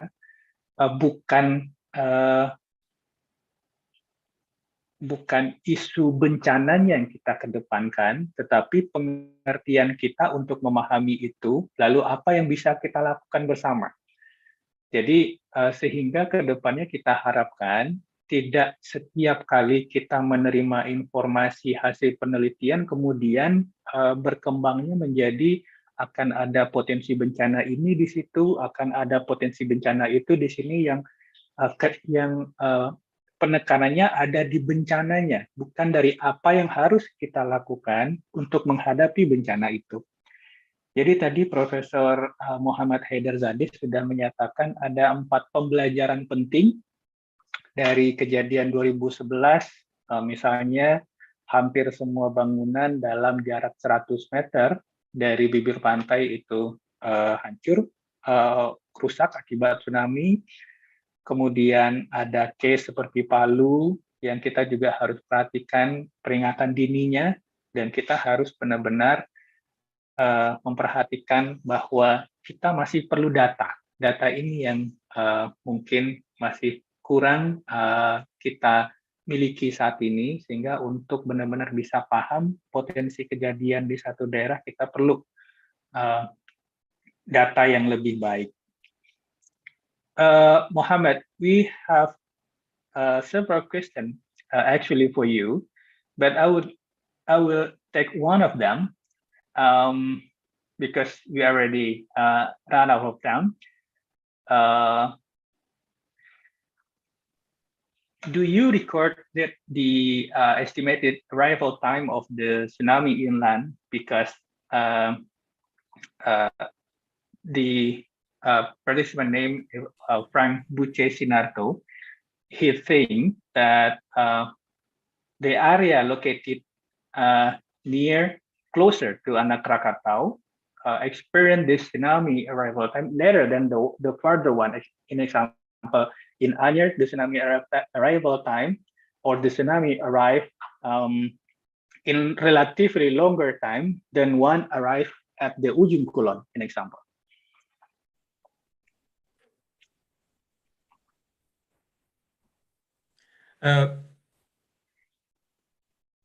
I'm not sure, Abdul, if I understand the question. So the tsunami arrived at the east side of Krakatau, relatively the tsunami arrival time at the coastal area at the east side of Krakatau, relatively longer than one that the arrival time in tsunami at the south part of the coastal area at Krakatau. Probably you can show the map of the tsunami model you have. Yeah, sure. I will share that. Maybe on that we can maybe have more information. I return to the presentation and Slide number 21. Yeah, to the first. Yeah. Here, for example, we have the. Could you have full slide out? Yeah, sure. This is the. So you see here that the travel time is like 15 minutes here in this contour, and on the shore, the tsunami around half an hour. You see the 0.5 here, around half an hour, or like 45 minutes, less than 1 hour. We have the waves at most of the coastal. I would say maybe so less than if 1 we hour. See the dash line, the dash line in the west side is longer than one in the east side. So probably that's the question. Why that's sort of different propagation of the tsunami? Yeah, I understand your point, because this tsunami travel time is just related to the water depth. If you are having deeper water, then tsunami is traveling much faster. At the open ocean, at the west side here, you are having the Indian Ocean, and it's very deep. That's why at this side you are having tsunamis traveling much faster. But at the east here, towards, for example, Sivandan, here you have a very kind of shallow bathymetry. The water depth is very shallow, and that's the reason that tsunami is traveling much slowly. Oke, mungkin Pak Frank. Jadi seperti tadi disampaikan oleh Dr. Aditya Gusman, ketika tsunami menjalar di perairan dalam, maka kecepatannya akan lebih besar ketimbang ketika tsunami menjalar di perairan dangkal. Jadi itu yang membedakan arrival time, waktu tiba tsunami di selatan, di Pulau Panaitan atau di ujung Kulon, jika dibandingkan dengan yang di Anyer. Karena yang di Anyer itu lautnya relatif lebih dangkal sehingga penjalaran tsunami-nya lebih lambat, sedangkan yang ke selatan itu langsung dalam sehingga penjalaran tsunami-nya lebih cepat. Okay, Muhammad, thank you for your time. I think we have a very nice discussion. Thank you very much. We still have discussion at the end of the fourth presenter. So now we will have the third presenter, Professor Arikawa from Chuo University. Me, myself, and Professor Arikawa also conducted a field survey after the 2018 Krakatau tsunami, and I think he will have things that also could be the lessons for us to think about what would be the best mitigation approach for the area along the coastal area in Sunda Strait. Professor Arikawa, time is yours. Okay, thank you very much, Amazon. Could you hear me? Yes. Okay, and I would like to share my presentation file.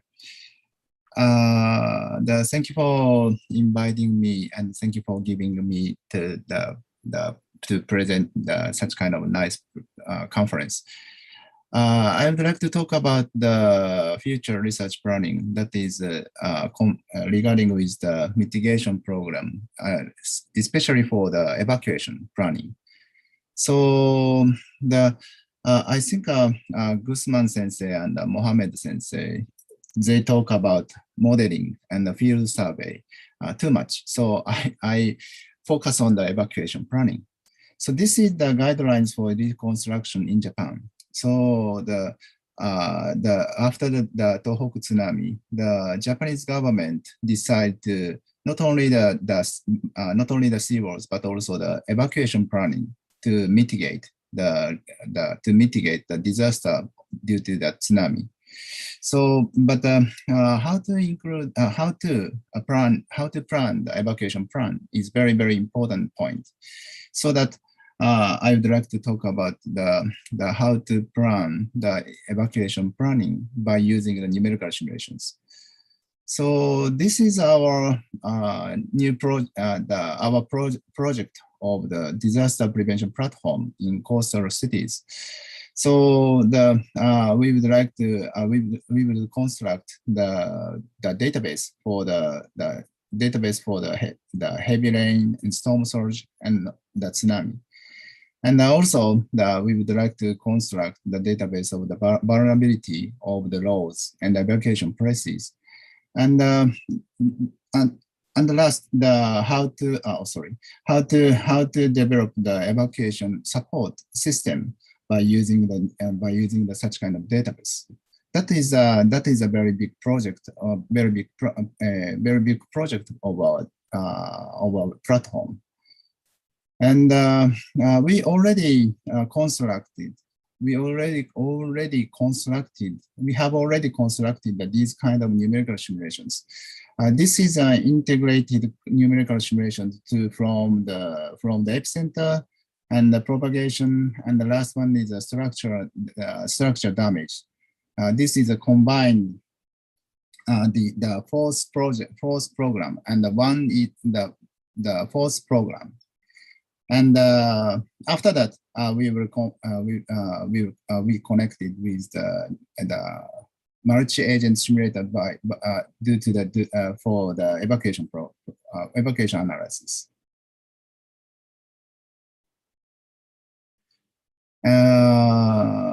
This is a verification of the numerical system. So this is the Kamaishi breakwaters. How to break the Kamaishi breakwaters due to the 2011 tsunamis, and also these breakwaters were destroyed by tsunami, and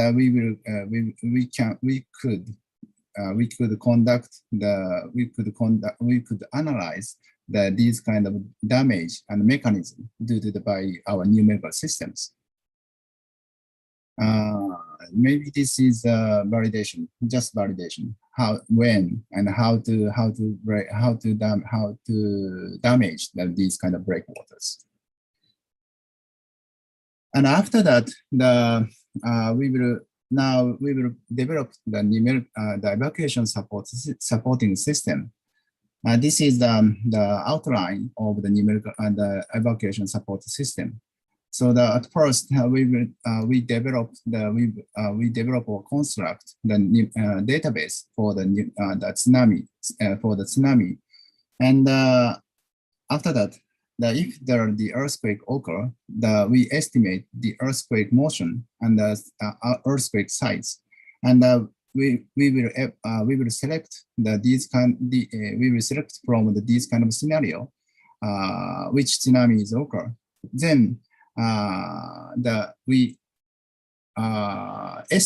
estimate the inundation area and how to inundate, where or how many times to arrive at the tsunami. And after that, we will determine the arrival time of the tsunami. Then we can select evacuation route for supporting the evacuees. And these kind of evacuation supporting method is did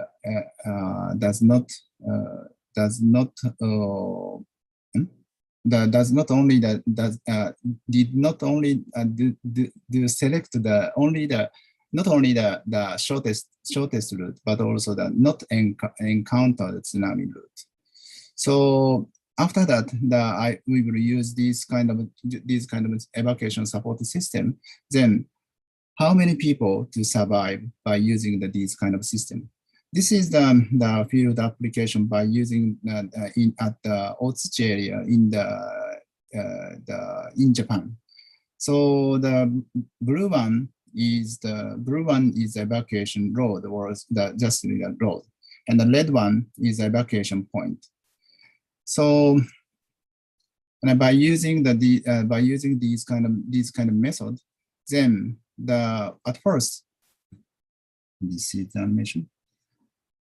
At first, if the evacuee selected the shortest route for the evacuation shelter, then the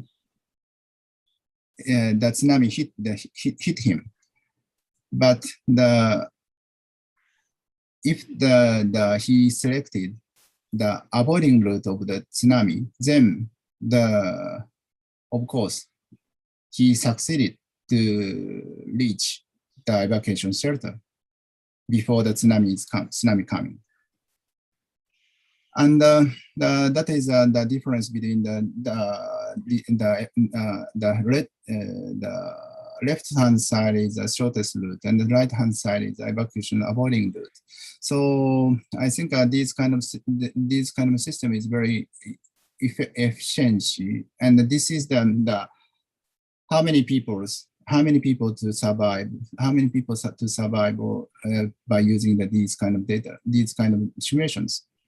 And this is the difference between the shortest route or the avoiding route is almost 7%. So 7%.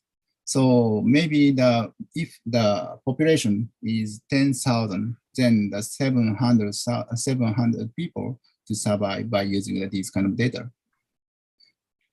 And then we will apply the Anak Krakatau volcano in the Sunda Straits in Indonesia. So I think that Guzman Sensei and Mohammed Sensei talk too much how the characteristics of the tsunami and the characteristics of the tsunami and how many people died. And in 2020, I conducted the field survey and the interview survey but I forgot the area. Maybe Tanjung. Just the 10 people. Yeah. I interviewed the 10 people. Then when did you evacuate? When did you start to evacuate? Then the 2 people to seeing the tsunami after seeing the tsunami, and the two one is listening the sound. What kind of sound I don't know, but they started to evacuate after listening some sounds, and the other one is to start evacuate promoted by others. So tsunami was coming, or something like that. So that means almost 75% to people to start evacuate after seeing the tsunami or promoted by others. So we conducted the evacuation simulation by using the numerical simulation. So the model is using the Ton-san, Pakok-san, the simulators, 2020. He modeled these kind of Krakatoa volcano tsunami by using the Imamura Sensei's simulators.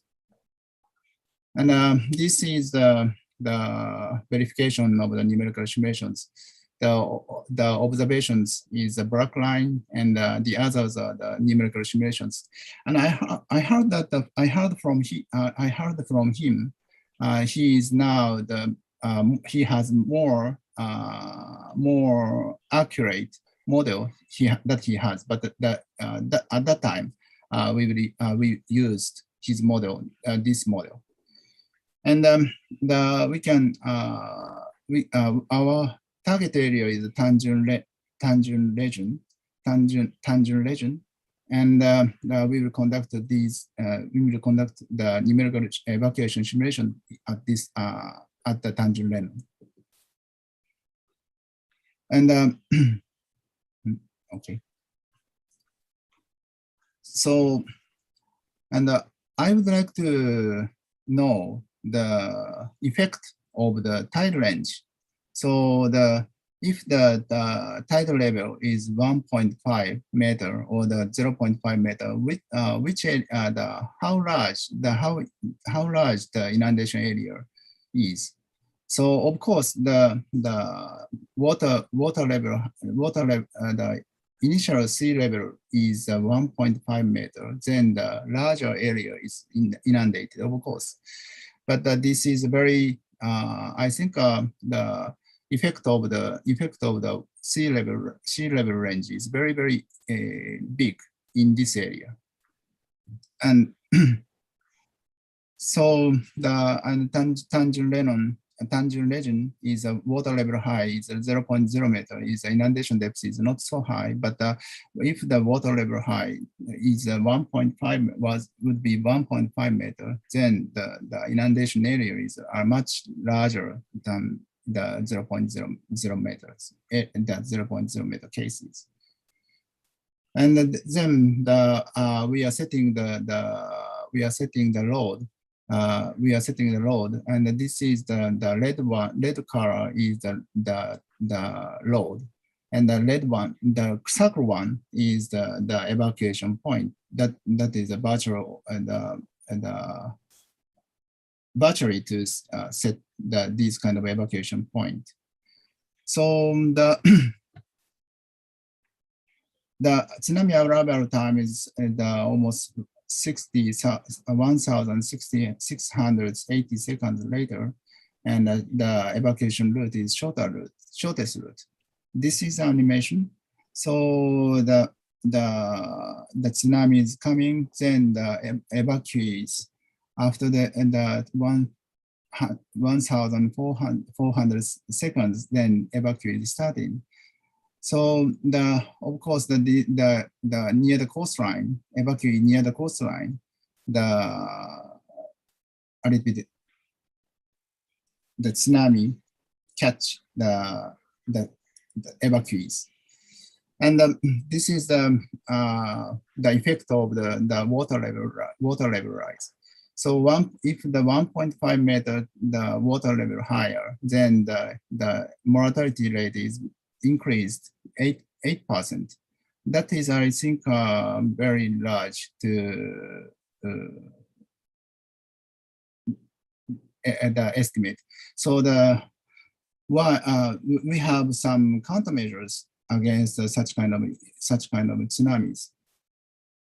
So maybe the volcanic eruption was occurred almost 9 o'clock at night, and 20 minutes later, the tsunami arrived.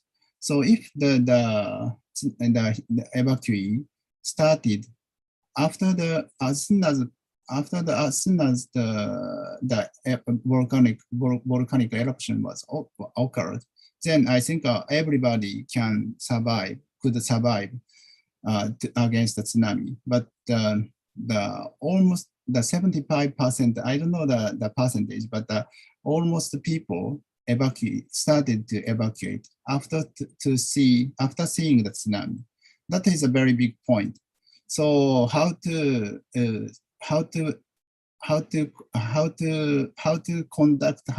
develop the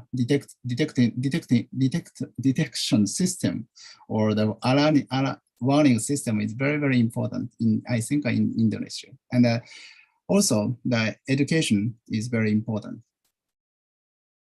And another evacuation planning in Paraguay. So I would like to share this information.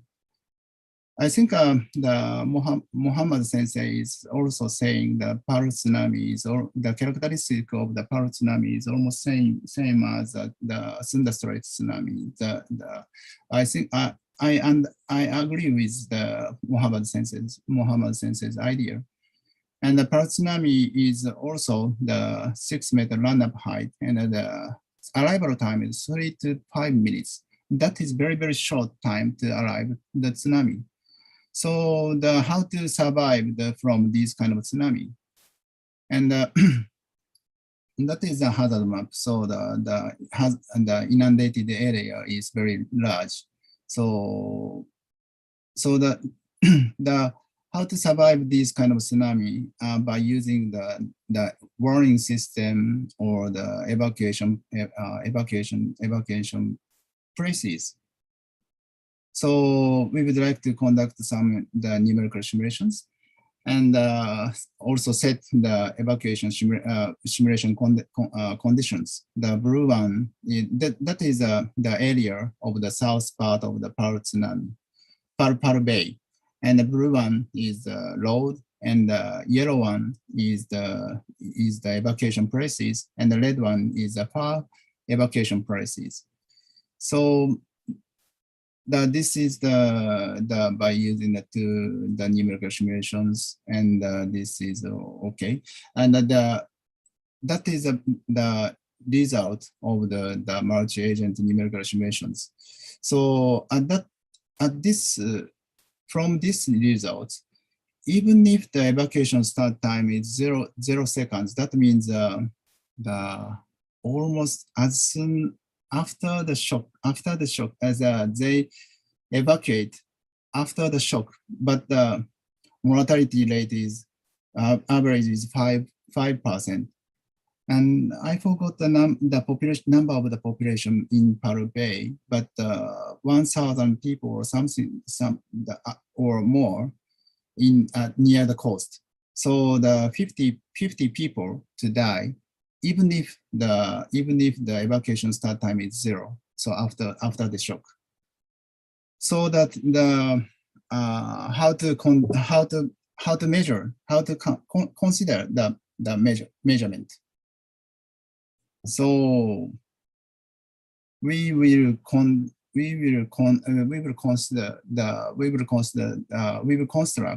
the elevated load to prevent the small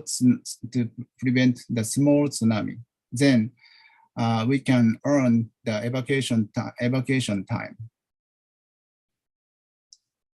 So that is the image of the elevated load. So this is not seawalls, but this is the load. And this kind of elevated load is the height of the load. Height of the load is 2.5 from the ground, I think so. And this is the effect of the elevated load. So if they would construct the elevated load, then the mortality rate is very, very small, because they at first they stopped the tsunami itself, but they earn the tsunami evacuation time, additional time, so that even if the evacuation start time is 0, then the mortality rate is almost 0. This is the animation. So the evacuation load is stopped the tsunami inundation, and also they earn the evacuation time, so that they survive. So many people are surviving the tsunami. So I think I guess the Sunda-Strait tsunami is almost same things. So maybe something like the seawalls is constructed. Then I think so many people would survive in the Sunda-Strait against the Sunda-Strait tsunami. I think so. Okay, so that's all. Thank you very much. Thank you, Professor Arikawa. Oh, you just spent 20 minutes of the 30 minutes you have. No. I think time is enough. I think so. Okay. Okay, we still have time for the questions to Professor Arikawa. So if you have question, you can write on the button of question and answer, and also you can write your question in the chat. So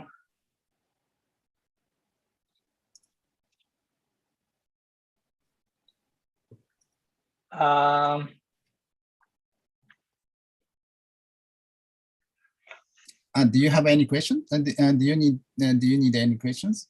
And yes, I would like to ask you. one question.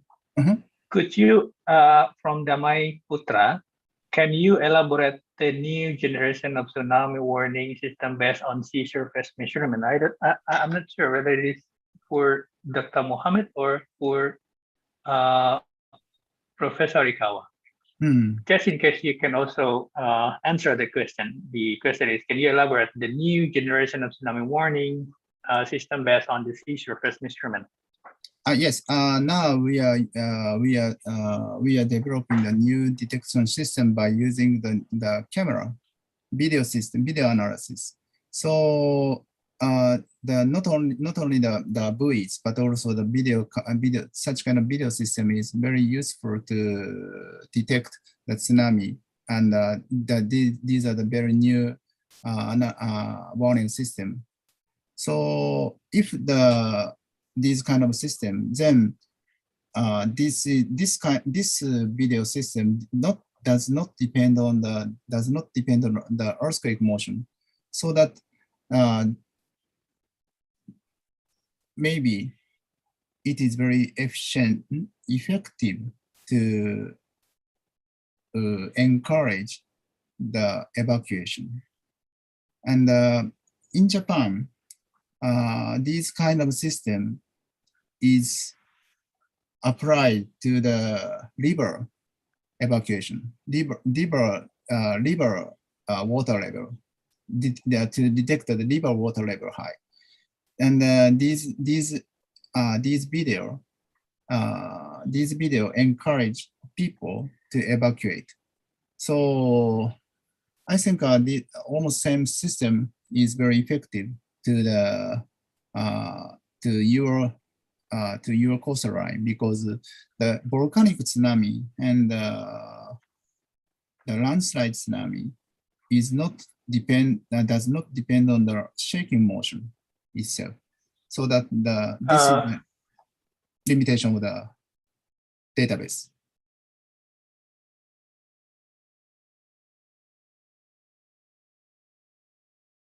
Okay. Okay, we still have time for one quick question.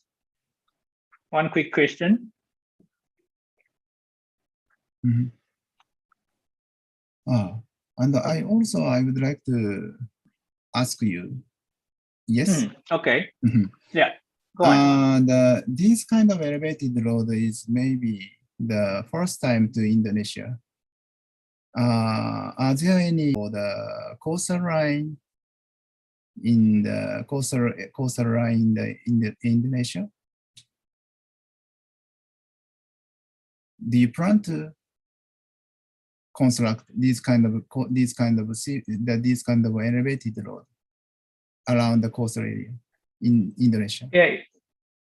In Palu, I think the planning to construct this elevated road is now already ongoing, together with the in the left-hand side of the yellow bridge that also would be a mangrove area to support the elevated route. But I'm not sure in the other area. Okay. I think this kind of elevated road is very effective to earn the evacuation time. So I think it is very useful for your country, I think so.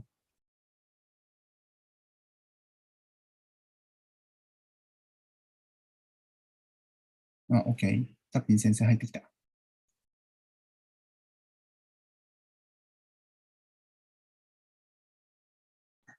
Okay, Taro Sensei, I think we have enough time for Okay. you to talk. Thank you. Thank you Thank very you. much for the very nice presentation. You discussed about the possible evacuation model that could be used to design the designated evacuation route that help people reach or choose the appropriate shelter location related with the available time they have since the tsunami generated until the tsunami arrived at the coast. And also you discussed about the lessons we have in Palu and the use of structural mitigation that is not only reduce the potential damage to the structures, but also create time to evacuate. Bapak dan Ibu tadi Profesor Taro Arikawa sudah menyampaikan beberapa hal terkait dengan penggunaan model evakuasi untuk menyusun alur evakuasi sesuai dengan waktu yang ada dan pilihan tempat evakuasi yang menyesuaikan dengan waktu tersedia sebelum tsunami datang, dan juga ada peran dari elevated route, jalan yang agak ditinggikan yang tidak hanya mengurangi potensi kerusakan tetapi bisa memberikan waktu untuk masyarakat evakuasi. Okay, so next we will have Professor David Tapin. Welcome, Professor David Tapin. Very nice to have you here. So this webinar, the participant of this webinar is not only the scientists, not only the local disaster management agency in all over Indonesia, but also the graduate student and also the media, the journalists. So we would like to have some kind of forum that we also inform the media about the some potential of the disasters and the physical phenomena of the disaster, either it is in the past and also what would be happen in the future.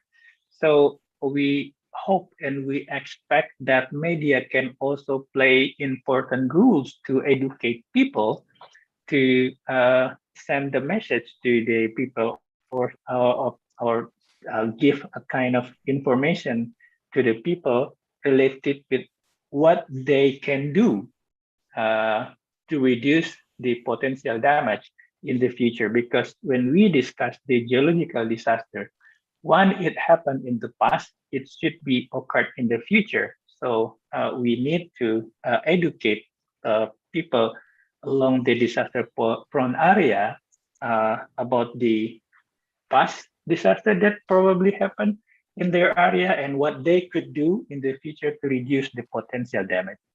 So you will have 30 minutes, and probably you can use it 20 to 20 minutes for presenting your talk, and we will have some quick 1 or 2 questions in the last part of your talk.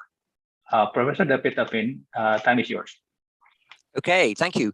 Can I share my screen? I presume I can. Okay, okay. So share. Yeah. Okay. Is that working? Yes, perfect. You can see the screen. Good. Yes. Well, thank you very much for inviting me. I'm sorry, I thought the meeting started at 11 o'clock, but never mind.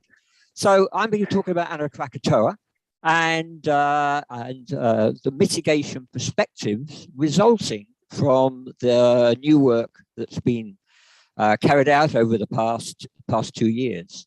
And I've been very much involved in this. And what I want to run through really is a short overview of the research timeline and the work that's been done, a little bit of the context of Krakatoa, and I understand that Professor Arikawa has been talking about that, but it does provide the background to what happened in 2018 on Krakatoa, and then run through some of the new research that we've done, particularly the acquisition of the marine hydroacoustic data set, which has been published on by James Hunt and Wisnu from EVPT.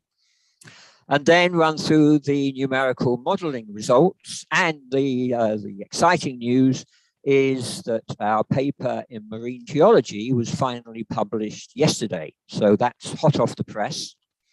And then there's another paper that I've been working on with Indonesian colleagues, Merzam at ITB in Bandung, about what actually triggered the Anak Krakatoa eruption. And then based on all this work, I will run through just some thoughts on mitigation. Mitigation is a real challenge. In Indonesia, you have the mitigation from earthquakes, you have the volcanic observatory, and of course, on tsunamis. Tsunamis in Indonesia are mainly considered in the context of earthquakes, but with Anak Krakatoa in the context of Indonesia, with any number of volcanoes, our thoughts should turn towards mitigation against tsunamis from these events. There's been a huge amount of research. I was fortunate enough to lead a program that was funded in 2018 before Anak Krakatoa with Indonesian colleagues. Yes? Could you please put the full screen of your slide? Okay, let me try. How's that? Yes, perfect. Sorry, my apologies. Okay, anyway, so we have a large project on Krakatoa, and in 2018, after the Anak Krakatoa eruption, then we managed to get an urgency grant to research this. And in 2019, there were a whole number of papers published on Anak Krakatoa, mainly satellite video data. But there was no data of marine geology. So in August 2019, we carried out a marine survey over the volcanic Caldera. And following on from that, we carried out some initial modeling, which was published in scientific reports. And in May this year, there were a number of papers published on the actual geology of the collapse and the mechanism from the marine data. And as I've just said, yesterday, there was our paper published in Marine Geology on the numerical modeling of the tsunami. And in the near future, there will be a paper by volcanologists on what actually triggered the collapse of 2018. I think Professor Arakawa has told you all about 1883 and the eruption there, the impact of the eruption and a number of deaths. And of course, the Anak Krakatoa volcano built up within that caldera over the past 100 or so years. And in 1927, it emerged from the ocean. It built up into a major pyramidal peak. And early in 2018, it began to erupt again. And eventually, there was a major eruption, it collapsed, and it's into this major 250-meter graben, which was generated in 1883. Anak Krakatoa grew within the old caldera, which was formed in 1883, and in June, as I've said, it began to be quite vigorously erupting, and then in December 22nd, it went into a final cataclysmic phase, and it suffered a flank collapse on the southwest side of the volcano, and the collapse generated a tsunami, and over 400 people died, and the coastlines of Sumatra and Java were inundated. A number of tsunami surveys were carried out investigating the damage here. And you can see here, this is the west coast of Java, and where the tsunami inundated.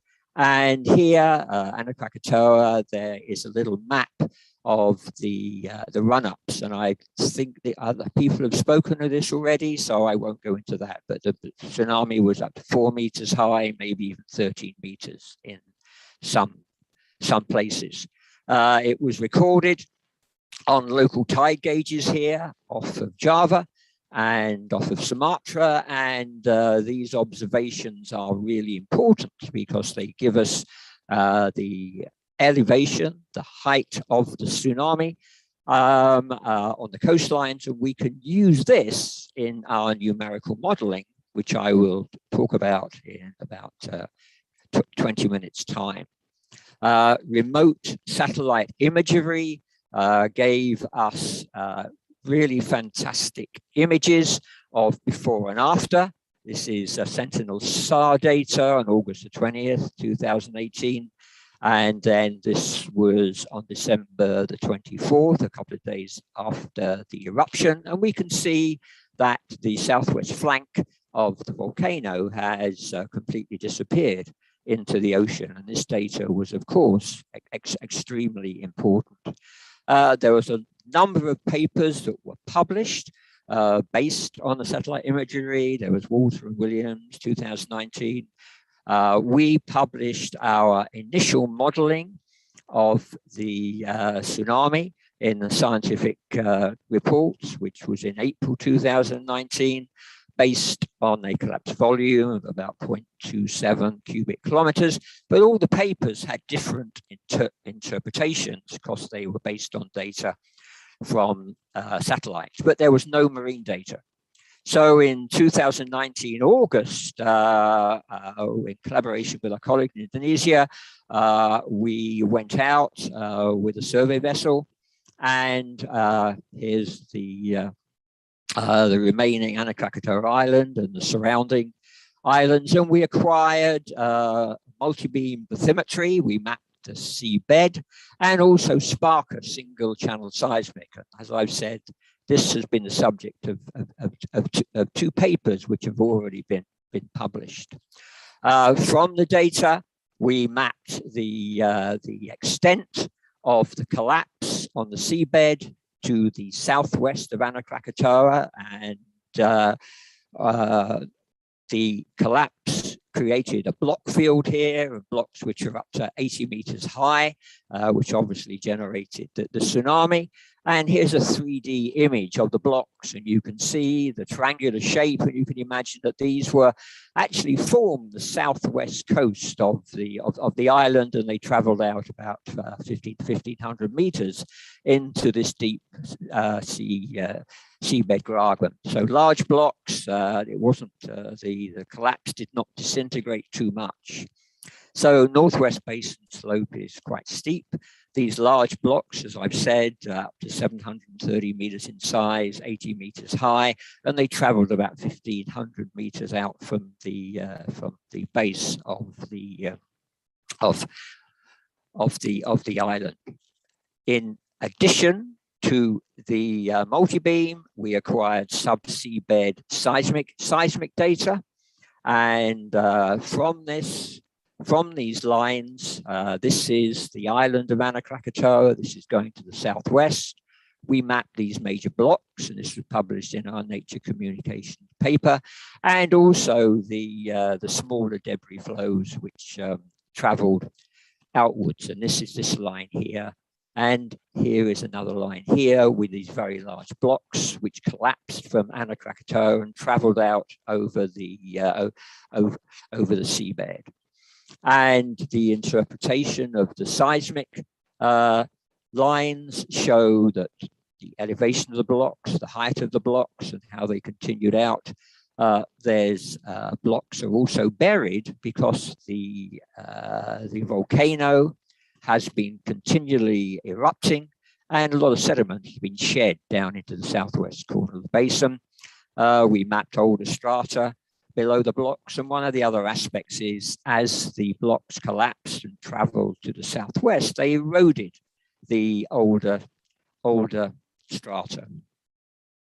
We did some comparison of profiles and before and after, and you can see that this was the original seabed, and this was the seabed after the eruption, and when we carried out our surveys, and you can see the sediments that have been deposited here. We mapped the volume of the blocks, 0.23 kilometers, and the area of the debris flow. And from this information, we put together the little model here in the southwest side of the volcano.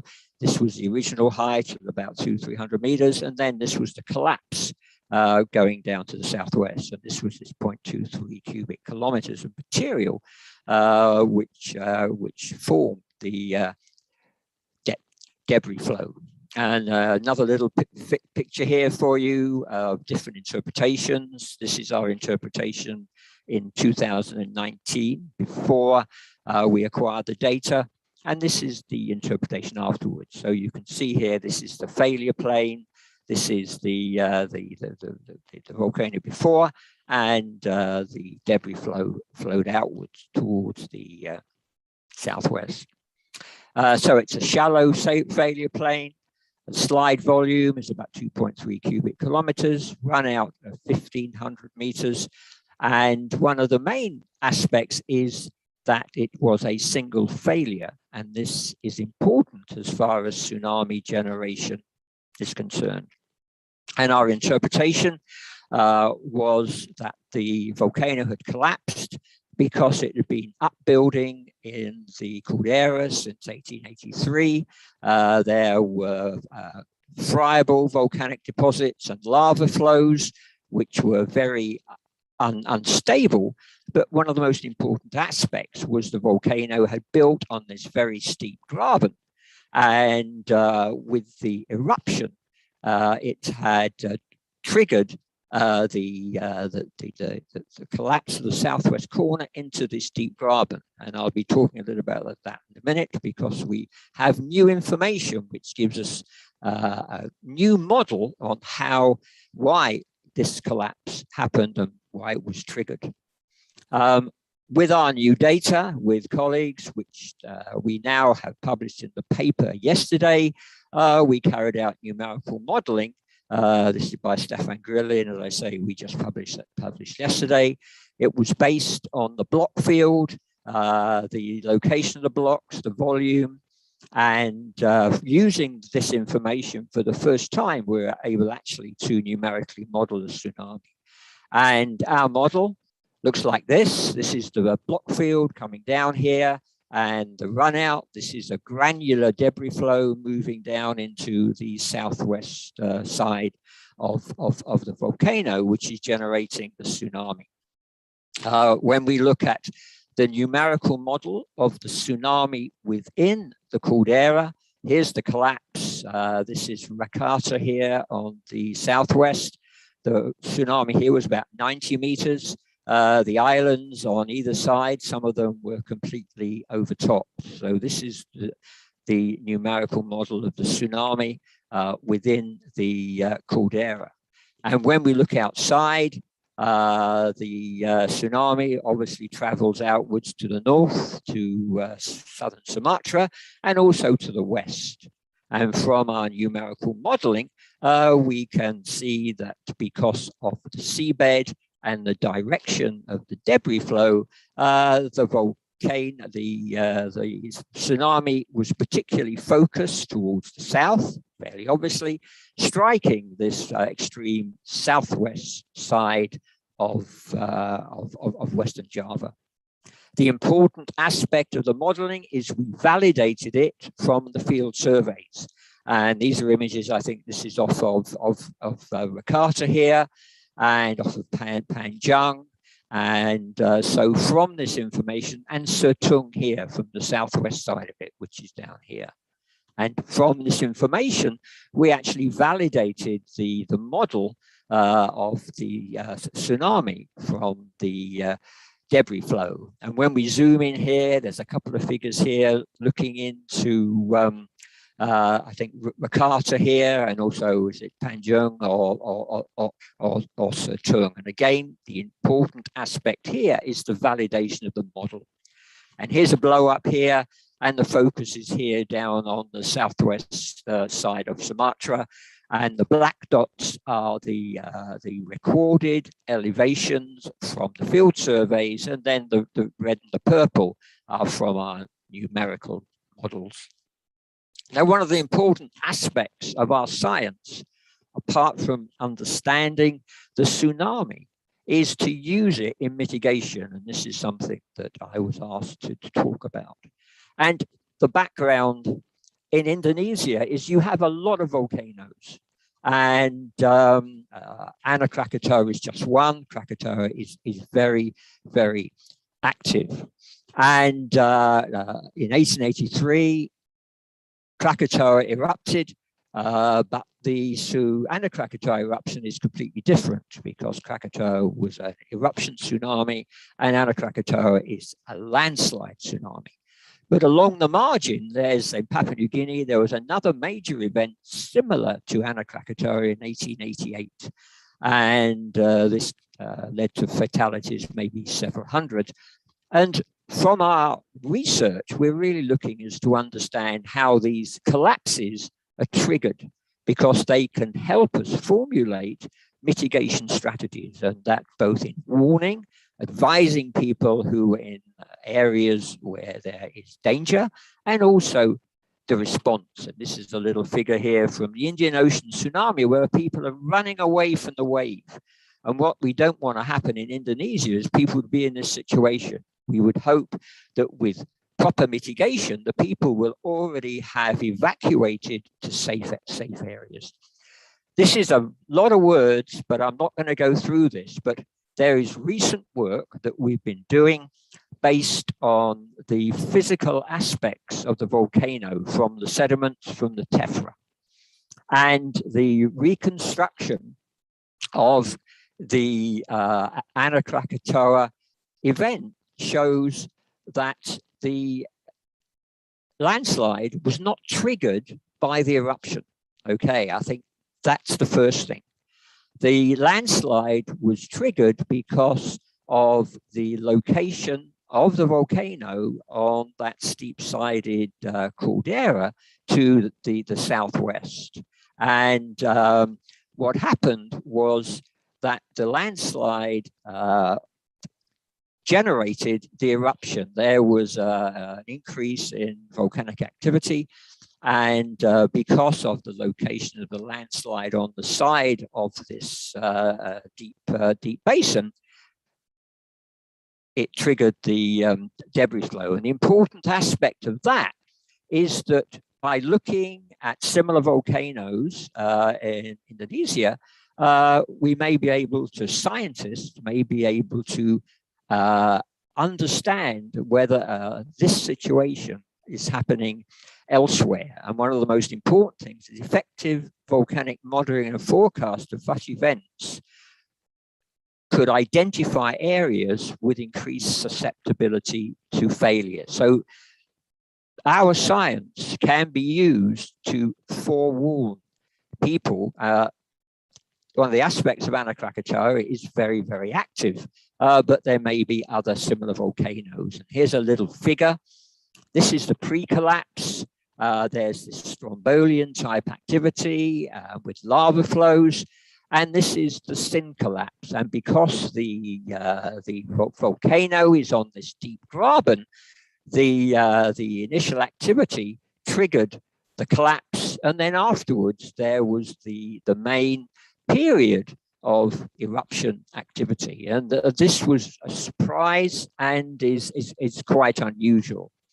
And it was a surprise. So coming back to this figure, Anak Krakatau is a hazardous volcano because of its location, obviously with a very active volcanic caldera, but also because its location here on this side of this very deep basin. And when we look at Indonesia, I'm sure you all know there are volcanoes everywhere. It's the volcano hotspot of the planet. And there are many active volcanoes, and it stretches all across Java, up here to Halmahera. So many islands are at hazard. So with improved understanding of our mechanisms, perhaps this can form an improved basis of mitigation. Preliminary identification of these volcanoes and their hazard based on location activity, and volcanic activity monitoring. And I know that the Volcanic Observatory is observing volcanoes. I know they're very active ones on Java, of course. Merapi is very dangerous, but there are probably other volcanoes. As far as tsunamis are concerned, obviously they're different to earthquakes, in the fact that earthquakes, because of the subduction margin here, the earthquake is a more regional hazard.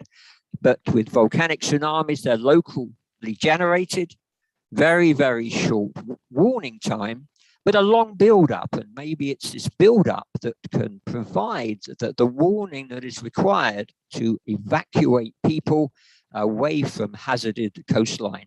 And this is education to inform people about the hazard, and then what can be done. Indonesia has a warning system for earthquakes, which was installed after the 2004 Sumatra event, and but they're expensive. I mean, that's it. They're expensive to install and maintain. I know in the mitigation strategy, Indonesia is considering a radar mitigation systems, but again, that they are very expensive. But with education of local communities, perhaps this could be a step, certainly, towards mitigating against volcanic tsunami hazards. So the key points are a knowledge of the volcanic activity, a knowledge of the local impact, and using local knowledge. And I finish with this slide, coming back to the fact that Anak Krakatoa is hazardous because of its location within the 1883 Caldera. It's very active, and it's built up very quickly over the past 100 odd years, and its location on this very deep caldera. So thank you for your time, and I am going to finish there and happy to take any questions. Thank you. Thank you, David. Very interesting talk. So if correct me if I'm wrong. So you mentioned that the failure of the flank is not triggered by the eruption. Instead, it's not just, but it's due to more like slope instabilization. I see. Yes. That's very interesting. That's hot off the press. That is there's a figure. Murzam and ITB is involved in this, and it was carried out through a very detailed analysis of the volcanic products. I'm not a volcanologist, but we were surprised because we thought that it would be the other way around. And this is, as I say, very important in considering volcanically generated tsunamis. The paper hopefully is going to be coming out in the next month or two anyway. So yes. Oh, thank you. That would be in line with the eyewitness that I also interviewed. I was there just 2 days after the tsunami, and I interviewed several persons that mentioned that they heard nothing before the tsunami, aside of the continuously regular activity of the Krakatoa that has been appears to maybe 1 or 2 months before. Nothing very like there was no big bang before the before the tsunami. So that's why the awareness of the people along the coastline is not really appears to, because there's no sign of the unusual activity of the Krakatoa that could be used by the people, surrounding people in the coastal area, that okay, that's probably the Krakatoa erupted and probably there will be a tsunami. So I think this is the answer of that lack of awareness, if I can say so, because basically and in fact, based on your result, it is not due to the eruption of the volcano. Instead, it's just a matter of the slope instability. I think, yes, it was interesting because I remember reading the reports from locals, and they sort of said it just happened. And this new result, I think, is really important. I mean, obviously scientifically, but I think it's important in terms of developing effective mitigation strategies for local people. So yeah. I see. So I will explain the several important point from your talk in bahasa. So jadi Bapak dan Ibu peserta webinar, Profesor David Tapin menyebutkan bahwa dari hasil riset yang dilakukan sebenarnya kolaps dari beberapa bagian dari Gunung Krakatau yang kemudian membangkitkan tsunami itu tidak disebabkan oleh letusan gunung Krakataunya. David Tapin menyebutkan bahwa bahkan tidak ada korelasi antara erupsi Gunung Krakatau dengan kolapsnya sebagian dari badan gunung itu. Kolapsnya sebagian dari badan gunung itu murni disebabkan oleh kemiringan dari badan gunung Krakatau yang disusun oleh material vulkanik dari sejak tahun 1927. Tadi sudah disampaikan oleh Dr. Aditya. Sejak itu muncul, kemudian pertumbuhannya tidak berimbang gitu ya, mungkin ya bahasanya ya. Sehingga ada bagian gunung yang tidak stabil, sehingga begitu ada aktivitas, tapi bukan letusannya yang menyebabkan itu runtuh, tetapi murni dari slope instability-nya yang kemudian tidak terlalu bagus untuk mempertahankan posisi atau mempertahankan massa yang ada di atasnya, sehingga itu kolaps. Mungkin ini yang menjadi dasar kenapa masyarakat di sekitar Krakatau pada saat itu benar-benar tidak menyangka bahwa akan ada tsunami, karena memang tidak ada aktivitas yang luar biasa dari Krakatau pada saat itu. Kalau letusan-letusan kecilnya sudah berlangsung dari 2 bulan sebelum tsunami, tetapi tidak ada letusan yang benar-benar besar yang kemudian menjadi penyebab tsunami. Tadi sudah dijawab oleh Profesor Tapin bahwa itu memang bukan karena letusannya, tetapi karena slope instability-nya yang membuat itu kemudian jatuh. Itu kenapa Profesor Tapin menyarankan penting untuk pengamatan badan gunung dengan lebih detail. Okay, we already have 4 speakers, and we have several questions in the Q&A column. I think we still have about 10 or 15 minutes. Okay, I will first for Professor Tapin. What make the difference in volcanic activities? Why the Krakatau are very fast to grow and very active compared than the previous Krakatau or the previous Rakata? And then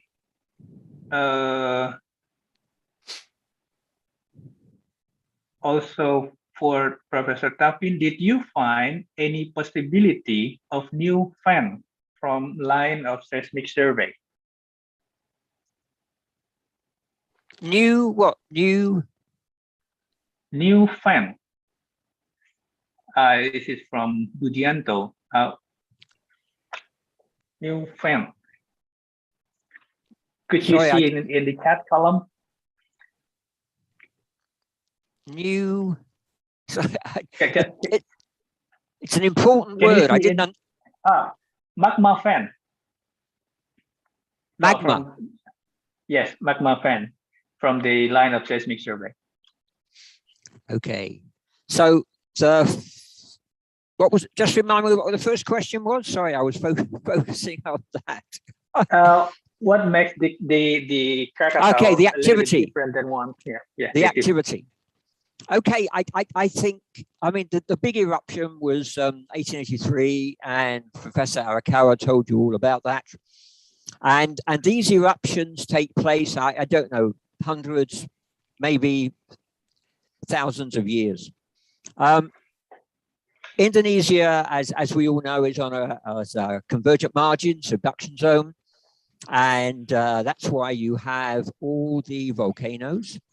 The location of all these volcanoes is basically depending on the geology, and it's a very active zone. They're basically what you need, and I've got my little figure here, you see. So what you have is you have at depth, 100, 200 kilometers, magma, and this has to escape to the surface.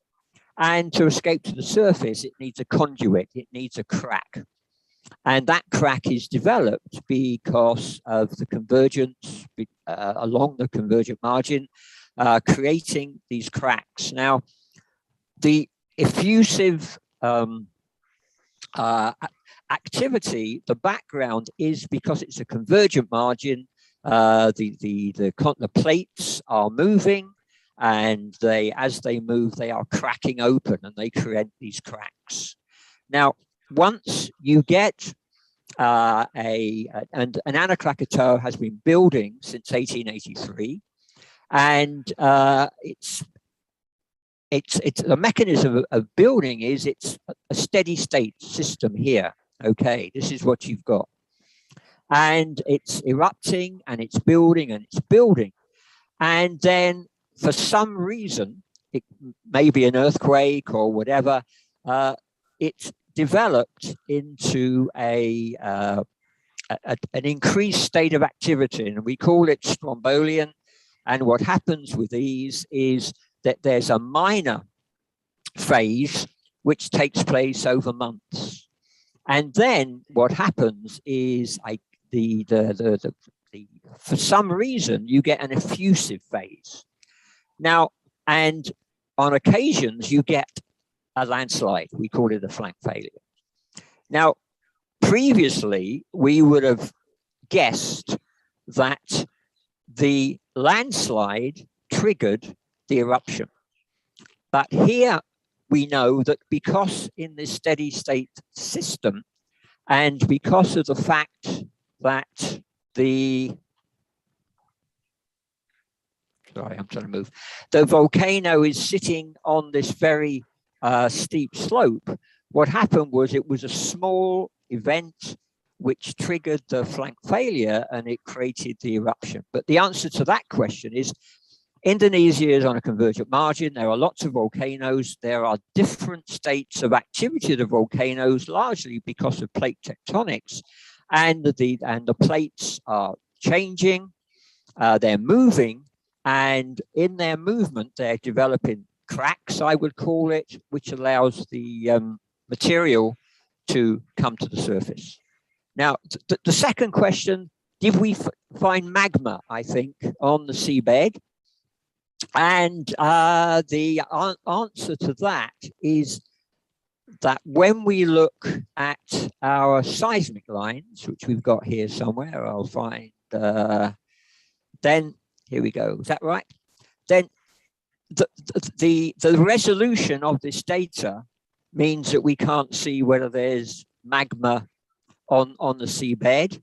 One of the aspects of Anak Krakatau's development is there are phases when there was magma, lava flows, And there were other phases when there was fragmental material. And the fragmental material was largely because Krakatoa is in a beneath the ocean. And if you have magma coming up beneath the sea, then it cools very quickly and it fragments. And if you have magma coming up to the surface of the volcano, then it will flow, have lava flows. And I think the lava flows are down on the southern and southeast, northeastern slopes. So we didn't find any magma, and I don't think we would have expected to have found this material. I hope that answered those two questions. David, there is also another comment that I think it should be interesting in terms of preparing the future tsunami warning, where in the context of volcanic induced tsunami, while you said that in the case of Krakatoa 2018, there is no correlation between the eruption with the collapse of the flank, it should be more challenging to design a systemic warning, right? So what do you think? What could be the potential system or the potential sign that we can use as a warning to the people that the possibility of tsunami of one part of, you mentioned that Indonesia has a lot of volcanoes, some of them underwater submarine volcano. So how can we, or what do you think the appropriate system of the warning, or what can we use for the sign or to design the tsunami warning for the surrounding people? I think that the background is to look at the activity of volcanoes. We know where the volcanoes are, and there are historical records of major eruptions. We know there's Krakatoa here. We know there's Tambora 200 years ago. I mean, these are massive eruptions. Of course, Tambora was a global event. But I would suggest that the first thing, and we already have this information, is to locate the volcanoes which are near the sea. And we know immediately that if they erupt, there's the potential to generate a tsunami, either from eruption or from a slope collapse. And then to look at their historical activity. And again, there will be a lot of historical records from local communities who live in this area. And then based on this new work, to look at the location. One of the main aspects of Krakatoa is it's sitting on this 200-meter deep graben. And obviously, as a geologist or even sensory, if you have a big block sitting adjacent to quite a steep slope, all you need is a little, perhaps a small earthquake, which would destabilize that. So I think initially there is a database available. One of the other things about Krakatoa is, and it happens with all major hazards, is that we know the hazard is there. It could be from an earthquake. It could be from a submarine landslide, or it could be from a volcano. But the thing is that over the past 20 years, we've had a number of major tsunamis. The big one was Papua New Guinea, and you're all aware of that. 220,000 people, 150,000 people in Banda Aceh. We knew about earthquakes in Indonesia, but it was that event, happened up here, which triggered a huge amount of scientific research. And there was another one in Japan in 2011. Again, about 18,000 people died. The last major event, volcanic event, was over in Papua New Guinea, over here. And it was Ritter Island. I'm not sure it's on my... And Krakatoa was the first major volcanic tsunami eruption for over 100 years. And we've learned this new information from it. So our starting point for mitigation is really has improved over the past 2 years with all the science that I've been talking about, not just me. So I think that expensive warning systems are really the ideal, and I think if we can have those, it's good.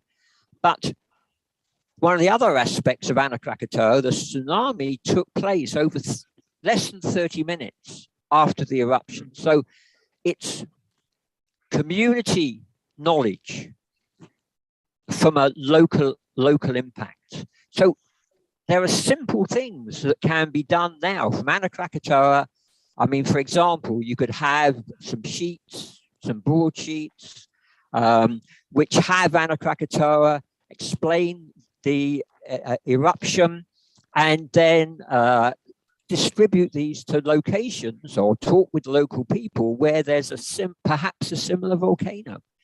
And this is really inexpensive. The ideal, I know you've been talking about radar systems, and they would be fantastic. But one of the major aspects there is you've got, I think, 17,000, 18,000 kilometers of coastline. So it's a huge coastline to protect.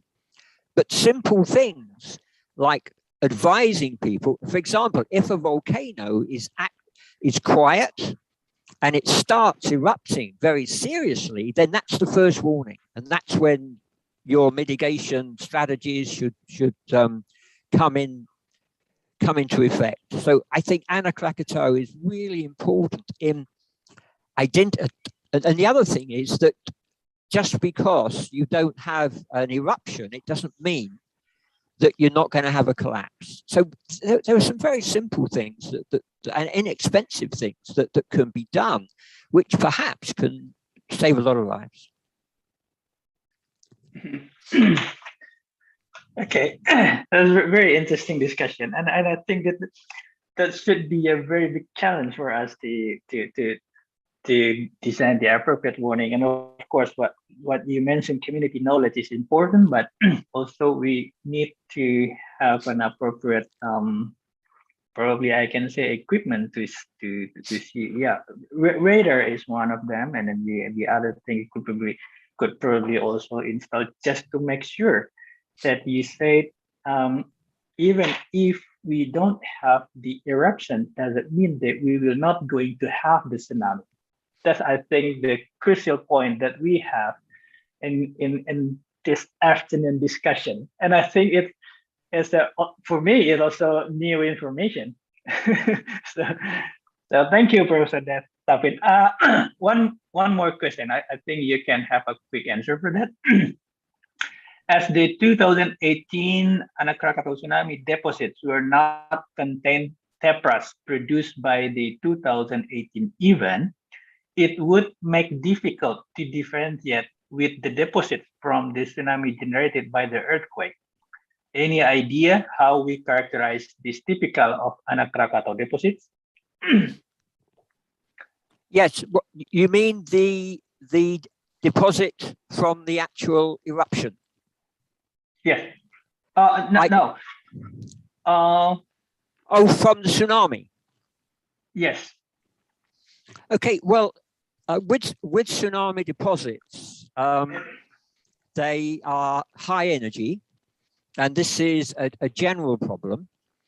And they could be created by an earthquake.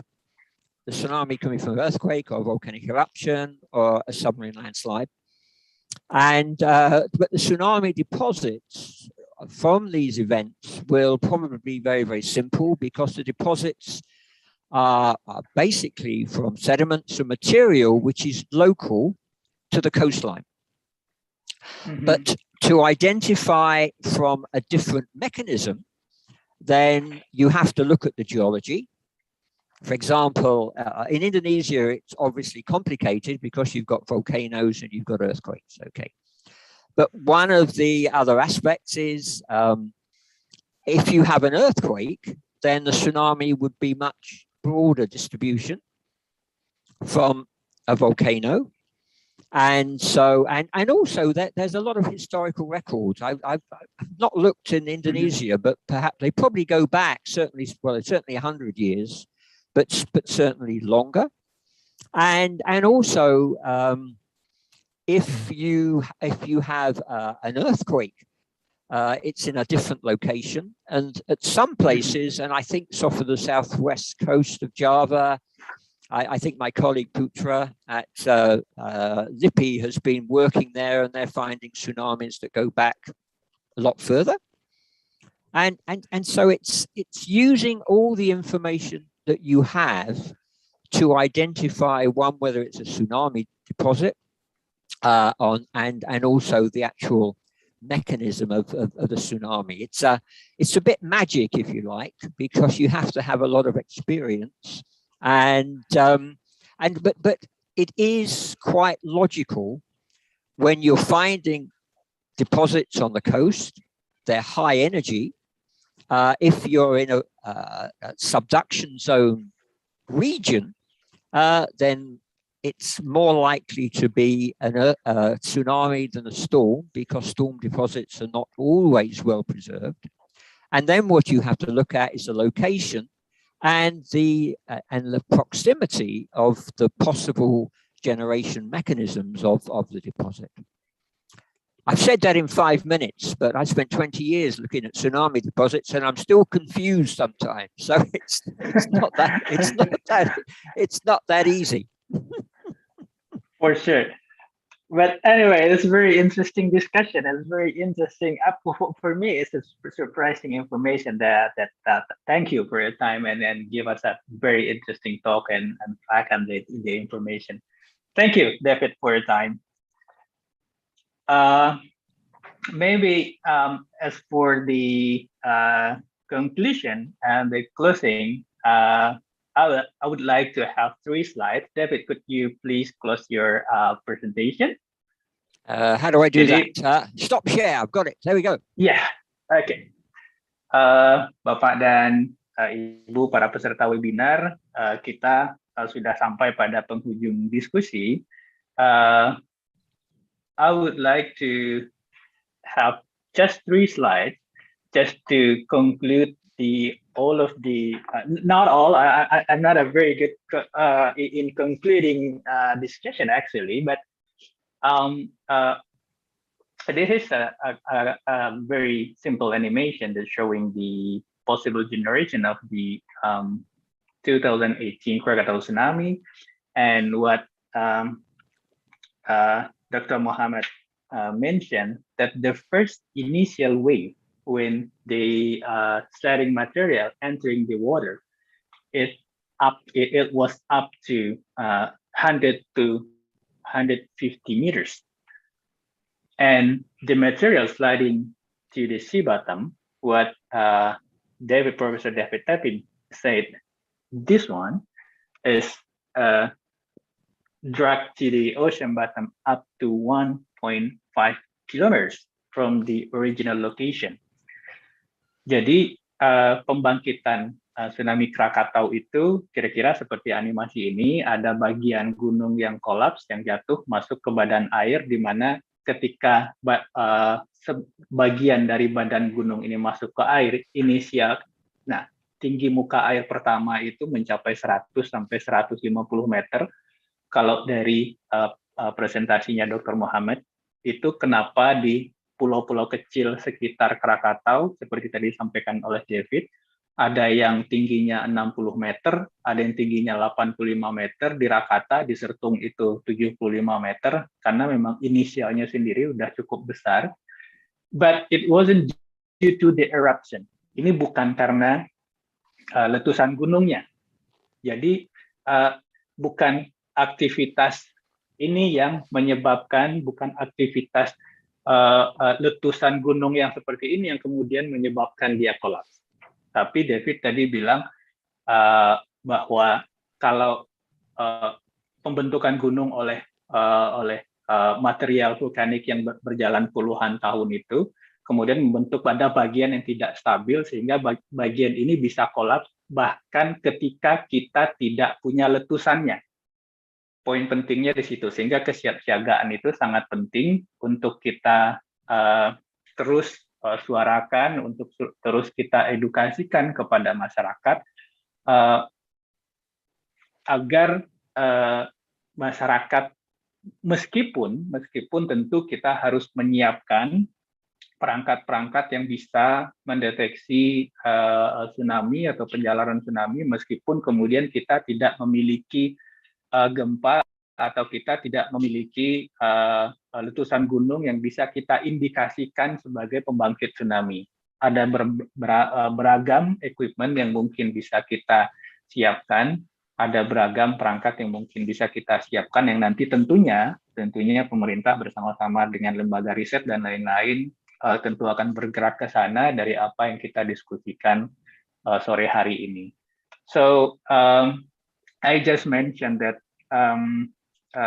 the first animation showing the possible generation of the Krakatau tsunami, that is showing some part of the mountain collapse, but it is not due to the eruption that I'm showing the second animation. So this is the challenge for the future mitigation along the area where we have the submarine volcano, that it is still possible for us to have tsunami even we don't have the eruption. I think that's the important conclusion we have this in this afternoon discussion. So I will move to the discussion we have with Professor Arikawa, that we need to design the appropriate mitigation along the shore and design the appropriate evacuation route to be trained, to be drilled to the local society. Okay, by having that sort of very short conclusion, I hope I concluded in the correct way. I think we should close our discussion, our seminar. Thank you, Professor David Tepin. Thank you, Professor Ikawa. Thank you, Dr. Muhammad.